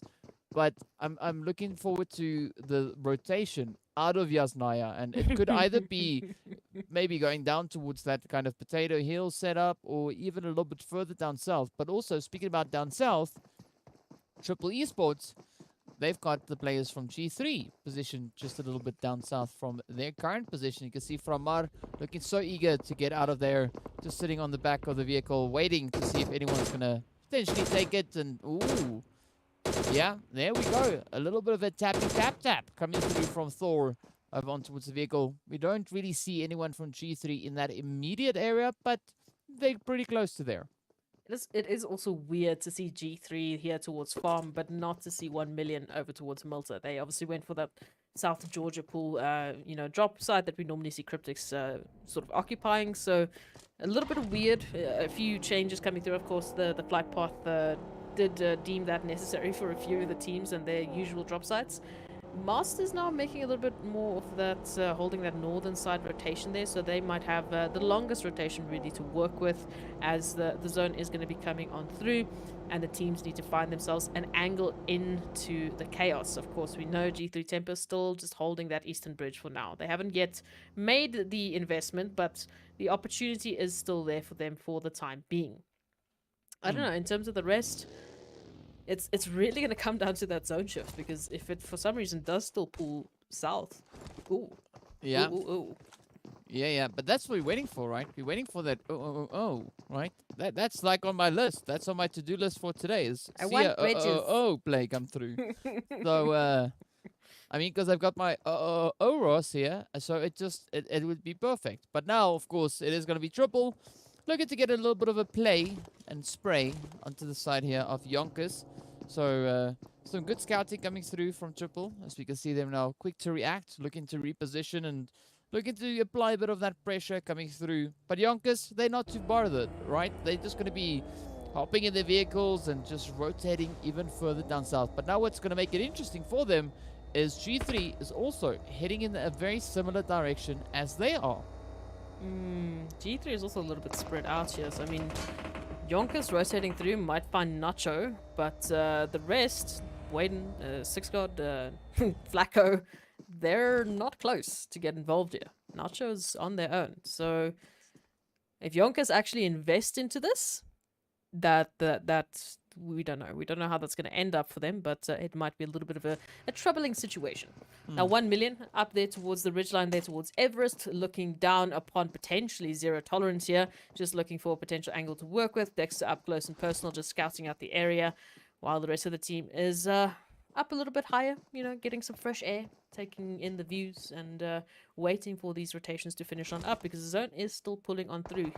Huge bit of a shift coming through, so many of the teams still finding their angles in, and G3 sort of, I don't know, they're sort of teetering around that eastern bridge, still not making an investment, but they're there. They're just like, oh, please make that shift towards south. Yeah, they're waiting to see what that zone is going to bring on through. And, of course, you can see a lot of the teams also just trying to get themselves as close to that potential southern side. As we can see, the teams now all starting to line up along that coastal line. We got the Super Young Stars, we got Myth, we got the players there from SWAT 69 over towards that western bridge. Eastern bridge also quite congested, as we can see. Potato Hill Farm, a lot of players currently positioned in towards that region. But Masters, Intruder, Slime4 KT, Lusail, even Like the players further up north from 1 million, zero tolerance, they just taking their time. But still, now it is 50-50, right? Because we got the waterway in the middle, and now now up comes the big gamble. Oh no. So why are you like this? It's like they're teasing us. They're just like, ooh, maybe something's gonna happen here, maybe not. So that sort of race that we were setting up with the teams that could potentially have gone towards the southern island is gonna have to wait for the time being. Virtual Gaming now finding Triple Esports. The store does go down, and Petrox just moves on through, making sure that they are not the imposter I made them out to be earlier on, getting those eliminations. So great for Petrox. Thank you for proving me wrong once again. And again, rotations now coming on through. I mean, Triple Esports now looking to disengage from here. Unfortunately, going to have to leave Thor behind, because priority has to be rotations here. Priority has to be that, because there's so little space. As we can see, Myth and Super Young Stars now towards this western bridge finding each other. Yeah, but ideally, I'm liking this play coming through from Super Young Stars. I just hope and wish that they would commit to that push, looking to maybe set themselves up a little bit further on towards that southern side. But, well, for the time being, they are able to take control of those compounds on the edge of that bridge. So a good setup coming in, seeing that we could have quite a few potential rotations coming through in the next zone shift, depending, of course, on where that next phase is going to be jumping in towards. But also, zero tolerance, just sneaking up right here behind the Super Young Stars. We can see Charla and the rest of the team up ahead. Vortex, of course, now just getting a little bit of the scout game going here. But they got to be careful because we've got Lusail rolling in, we've got 1 million rolling in, we've got Unique rolling in. So many teams, and once that position is established, they got to defend it. And man, if they do a good job here, they could definitely be walking away with quite a few of those eliminations. We also did miss a bit of a botation coming through from Intruders. They're no strangers to, of course, that military base island, so they know how to make their botation when it counts. So, looking at this familiar ground for them, and a great opportunity potentially for G3 Tempo, but they're the ones that set up, you know, that potential bridge camping position first, but all of the teams on the other side with the other bridge. So some crazy, crazy contention here. As you can see, SWAT 69 right up against Team Unique. Super Young Stars not far behind. We've got Zero Tolerance in the area. We've got Myth in the area. We've got 1 million in the area. It's going to be absolutely crazy. Still many more teams to pull on through and kick us off with some chaos. Yeah, but it's interesting to see all the teams rather moving towards the Western Bridge, right? G3 now just being in a position where they could casually stroll across that bridge, completely uncontested, and while all the congestion now happening over on towards that western side of zone. We even see the players here from Slime4KT bumping into Masters Esports as both teams are still looking to rotate up in towards the zone. Ban now gonna get sent back. If Slime have their way with him. But now it is still down to that position. Again, as we know, nothing is 100% guaranteed. What we know for a certainty, for 100% fact, is that the zone is where the zone is, and that is about it, right? There is also a beautiful waterway in between, and the team's now just waiting in anticipation to see where this next shift is going to be going. If it goes down south, it is going to be absolutely brutal, but it stays north. Now, we're going to see the players from G3 quickly hopping into the vehicles, potentially looking to rush back on towards that main island. But this could also be a little bit of trouble now coming in for the players there of Intruder. Meanwhile, Virtual Gaming and, of course, the players here from Lusail, they've already started their fight ahead of that zone shift. And we know Lusail designated driver strats were made thanks to them and now coming through for this. I mean, they were the team to really introduce us to this, starting off on that first week. And now finding two on the side of Virtual Gaming as Alpha Luigi rotates on out and tries to stay alive, at least for the time being. As SWAT 69 also pulls into the area, pulls into the zone, and that huge migration comes on through with so many teams looking and vying for potential position here. SWAT 69 now looking to just chip away at the health bars here of Lusail. And YONKOUS finding themselves pretty close towards that center. And Unique and Lusail now finding each other as well. Lusail just on a little bit of a tear of their own. They've got two. They're looking for the other two left. The nades are being popped. It is looking fantastic, but can they hold it? Yeah, Unique also going to be looking to bounce back from this one, as it is now 3 players on the side of Unique, 2 on the side of Lusail. That's, of course, if they can pull that res off. As we can see now, Lusail sending out a few more nades, but they are playing it out in the open. A good distraction coming in, and this could be an opportunity for Unique now to have a quick reset. As we can see, Scope trying to keep the angles open here, trying to keep that line of sight locked in. Slike, of course, now will be rezzed on through. Salam just quickly trying to tap away, looking to see if they can find anything in that direction. Winky with a quick reposition. Also now having a bit of pressure come in from behind as we got the players there from 1 million right up behind them. So a difficult position now for the players here of Unique. But now they got to prioritize the fights. Which one are they going to look to take first? Are they going to go with 1 million? Are they going to go with Lusail? Or they should try to take both? Oh, you've been caught out here, Black Lost. Trying to be sneaky. He's going to take a little bit of damage here, but Slike going down, Winky going down. So Scope now holding the line here for Team Unique as the confirmation comes through onto one. Looks for the others. The nades are being sent through. Scope in a bit of a troubling situation here. Of course, 1v3 potentially Holding the line, prepping that nade. Confirmation onto Winky as we go. Skirp now still last member remaining here for Unique. Still having to hold the line and finding themselves in a sandwich. They have poked the bear of Lusail. They poked the bear of 1 million. And now who's going to be looking for that confirmation? Steps up, tries to run away. Dexter not going to be making that connection. Skirp, please run if you can. But where do you go? Young Stars right ahead of you. I mean, pick your poison, really. Yeah, it looks like Scope is just lathered in butter, you know, just sliding back and forth, in and out of the sprays, heading in their direction. But you cannot dodge all the nades. Of course, now 1 million are going to be looking to advance their way back on through. And with that, it is going to be the end of the road for Unique. Looking at that zone shift, it has now moved down south. YONKOUS finding themselves beautifully set up coming into this next phase. But here we have Blackjack, G3 on the defensive line.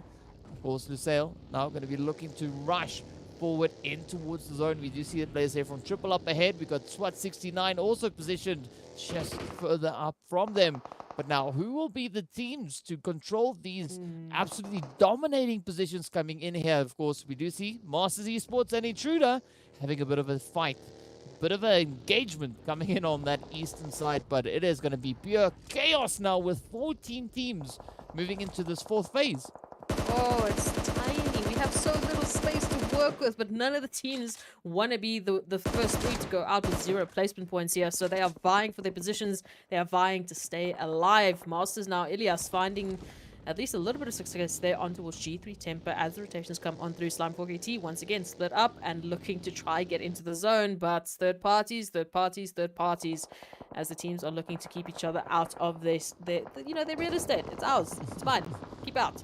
Ilias being a little cheeky, driving right between G3 and Intruder. That's fine. We're going to rotate back on out. And again, it's just the ridge lines are so chaotic. There's so many teams just looking for some sort of an angle to work with here. Yeah, but of course now they've pulled their way up on towards the coastline. The beach of bad decisions or bad hiding spots, right? It's super open as we can see. And the only kind of cover that they have is the cover that they bring along with them. So you can see Lusail now just trying to take the more aquatic approach. G3 also now trying to laser on down. We've got the Super Young Stars out on the water itself. With the players there from SWAT 69 trying to play that high ground position up on the hillsides. YONKOUS holding on to the compound up towards the northern side of the zone. Not a lot of options really here. One of the few points for them to actually use as hard cover. Now it is up to the players from Myth and 1 million to fight it out for controlling position in towards the northern side. Dexter trying to hide behind a bush, but it's not bulletproof. The tree might be. Farouk also now getting hit up on the roof, and now Black lost. Quite up alongside Ramsey, who will be the first one to fall. Ramsey trying to reposition. Black lost. Cooking up the nade. This is going to be the one. No. Black lost going to come on through. Ramsey goes down. 1 million. Sending the players there from Team Myth right back into the lobby. 13 teams now left to fight it out. And not a lot of space for them to utilize. I think that is sugarcoating the situation we're looking at right now. Fourth phase, 13 squads alive. And as you can see, what did you call it? The bad beach, you know, the beach of bad decisions coming on through, because that's all that they really have to work with here. I mean, half of the zone is water. You can't be swimming in water like Charla. Well, maybe you can. We'll see. Super Young Stars now trying to make the rotation from the water onto the mainland. And unfortunately, they might make so right next to Lusail, 4KT, and of course, Masters looking this way. Might not be a great opportunity. Zone going to be centering up now towards the main island. So in favor of Zero Tolerance, YONKOUS, and Triple, even 1 million from that northern side. Rest of the teams, they have to find an angle into the chaos, really. Masters Esports looking at G3 Temper. This is chaos. There's no good angle here for the teams to work with here. It's just going to come down to those cheeky rotations and maybe getting some cheeky shots. As we can see, Salam under a bit of pressure. And Angelo, once again, just so cheeky with the drive-through. Just saying, hello, I see you. Goodbye for now. Ooh, that's got a sting as Flacco rushes up into an open door. And of course, GG next standing there, welcoming them in. Of course, now the strafing is going to come through as GG Next and Nacho fight it out for control of this compound. But GG Next just hopping out the window, hopping right back on in, getting ready to push. Nacho just on the opposite end, a quick Mid coming through there. Nacho up against 2 now as we see Lewis. And GG next trying to hold on. Oh, down goes GG. It is up to Lewis. Nacho gets the confirmation. Come on. Well, Lewis clutch it out. Oh, they run right past each other. And Nacho says, this is Nacho building. This is mine. I am taking it. And, well, Nacho is able to hold on to that. So, good position at least for now. But it is going to be Izuraf and, of course, NNN7 looking to now contest Nacho for that building. They want it back. It was theirs to start with. And they're going to fight to the very finish for that building. Of course, now, Super Young Stars down south as well looking to push in. But Nacho, he's just dodging, dipping, and diving and finding his way around. All these nades and barrages of damage potentially flying up in his direction. YONKOUS now maybe turning their attention here towards Masters might be the opportunity that Nacho needs. But still plenty of chaos to come on through. 12 teams now remaining, so we're into placement point territory here. But obviously the teams are looking for so much more, especially Intruders now trying to get up into zone. Hemo last live, not for long. Reverb is there to take them on out as Intruder gets sent back to the lobby and Masters turn their attention there towards Lusail Esports. Again, I mean, there's so many teams, unfortunately, in the water, so plenty of opportunity to get taken out there. And the Skydo, Dexter, having a little bit of a jumping competition, and now finding Lelouch. Lelouch is saying, thank you, I've been waiting for you to jump out of that building. We'll be taking a couple of those eliminations off of the board. Eflex now joining the party. Stop! Stop! Stop! Oh, that is just brutal. I mean, Lelouch, what are you doing, man? What are you doing? Just wreaking havoc. That's what it is. 1 million having some pretty tough rotations being made there. Of course, Lusail also now having to pack their bags and make their way back up in towards the lobby. Slime for KT also biting the dust. And down we are now to our final 9 teams looking to fight it out. Of course, Blackjack looking pretty good. Still all 4 players up. But now they need to push in from that eastern side. We still have Nacho defending his little building here. Of course, NNN7 is going to look to push them out, but unfortunately, not reaching as far in as they would have liked. Of course, the Molly is now getting deployed as well. Up comes those smoke grenades, and YONKOUS now having to make a decision here, because if they stay too long, Blackjack is going to try and flash them out as well. Zane also sending a quick one out there, flying right through the closed door. We know the door's obviously open. Otherwise, it would rebound right back onto his lap. But we are down to final 19. 17 players remaining. Blackjack, the only squad alongside SWAT 69, sitting on 4 players left. Another good push coming in here from SWAT 69. Oh, absolutely. And Blackjack as well, looking to capitalize. The Super Young Stars get sent back. Obviously coming through from that little bit of a swim. It did not go their way alongside Virtual Gaming, who also did not have a great swim. Now, SWAT 69 coming through from that southern side, picking up some great elimination points. And of course, Blackjack now looking for both Nacho and YONKOUS, as they are the last players standing in their way of getting a fantastic building in the zone. YONKOUS down! Nacho still alive for the time being. Nades being cooked, and right around the corner they should go. Lelouch sending in one and finding Nacho. Oh, that is G3 Temper out. SWAT 69 picking up Masters now. Huge, huge for our 2 teams here, still with 4 players remaining, as the last 2 squads to worry about is down to 1 member each. Yeah, I mean, such a good play coming through here from SWAT once again. You know, the strategic weapons and tactics really working out quite favorably here for them.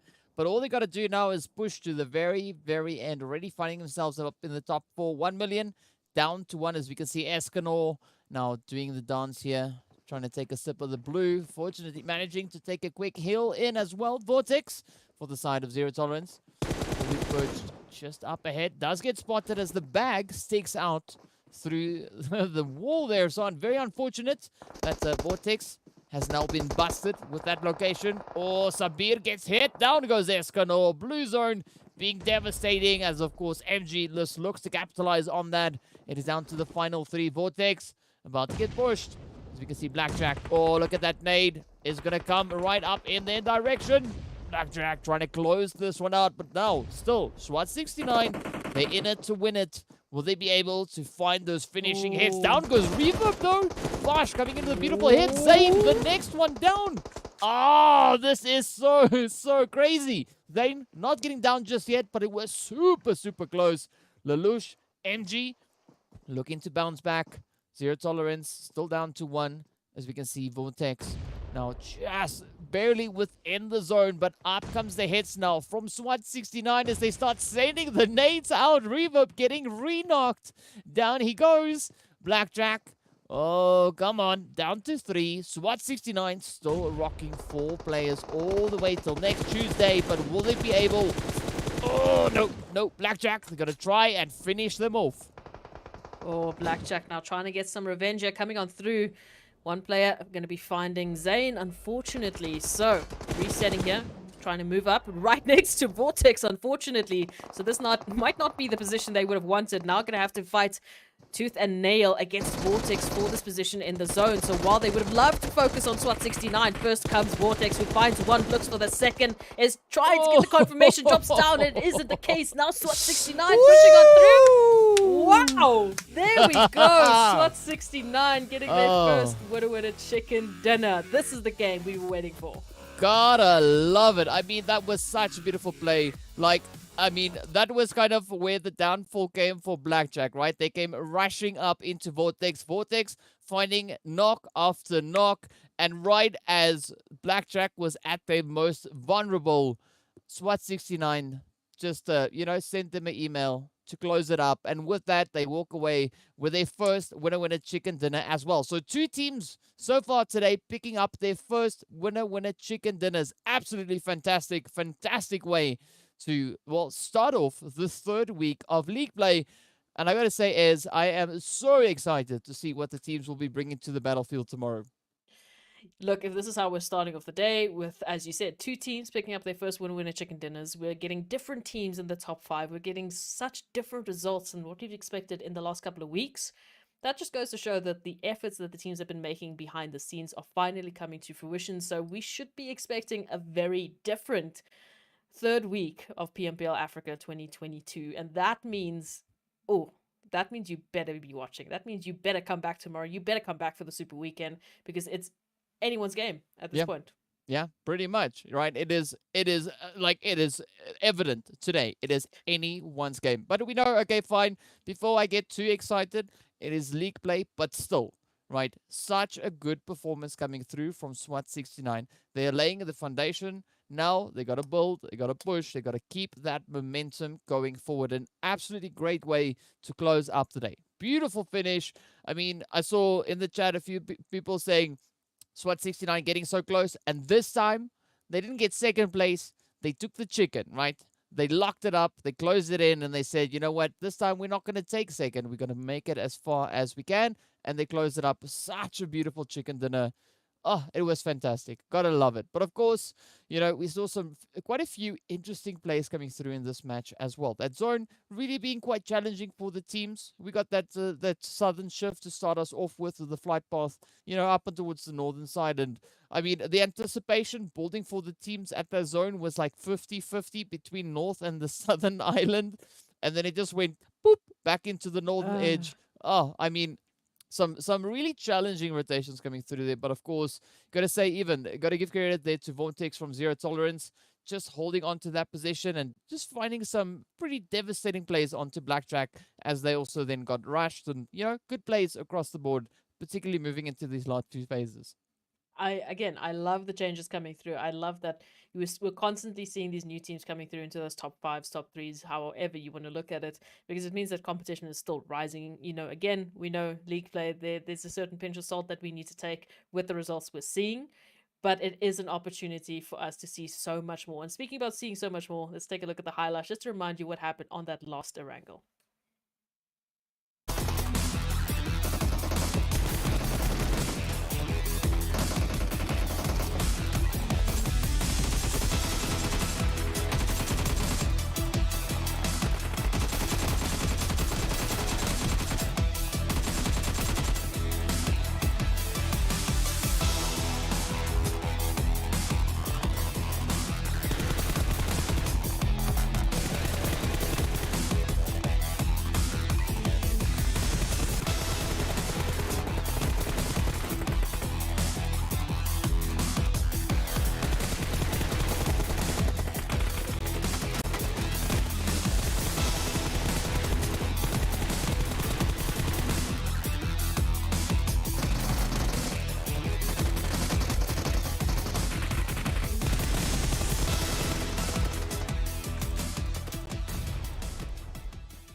Talk about a dark horse team, right? SWAT 69 just coming out of nowhere, but of course, the players coming through there from Blackjack. Also, we saw some really, really devastating performances coming in. It was so great to see. But of course, we have to now take a look at our match rankings to see how many points the teams were able to bring in this last match of the day.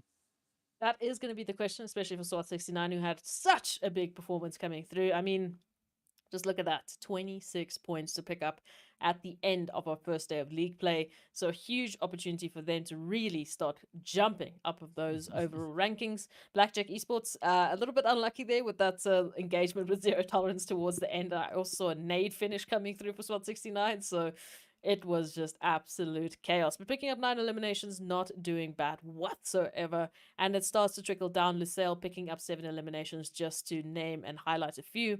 But very interesting. Also seeing YONKOUS now picking up some points, and we know they were alongside Masters towards that last page, so potentially jumping up into the overall rankings.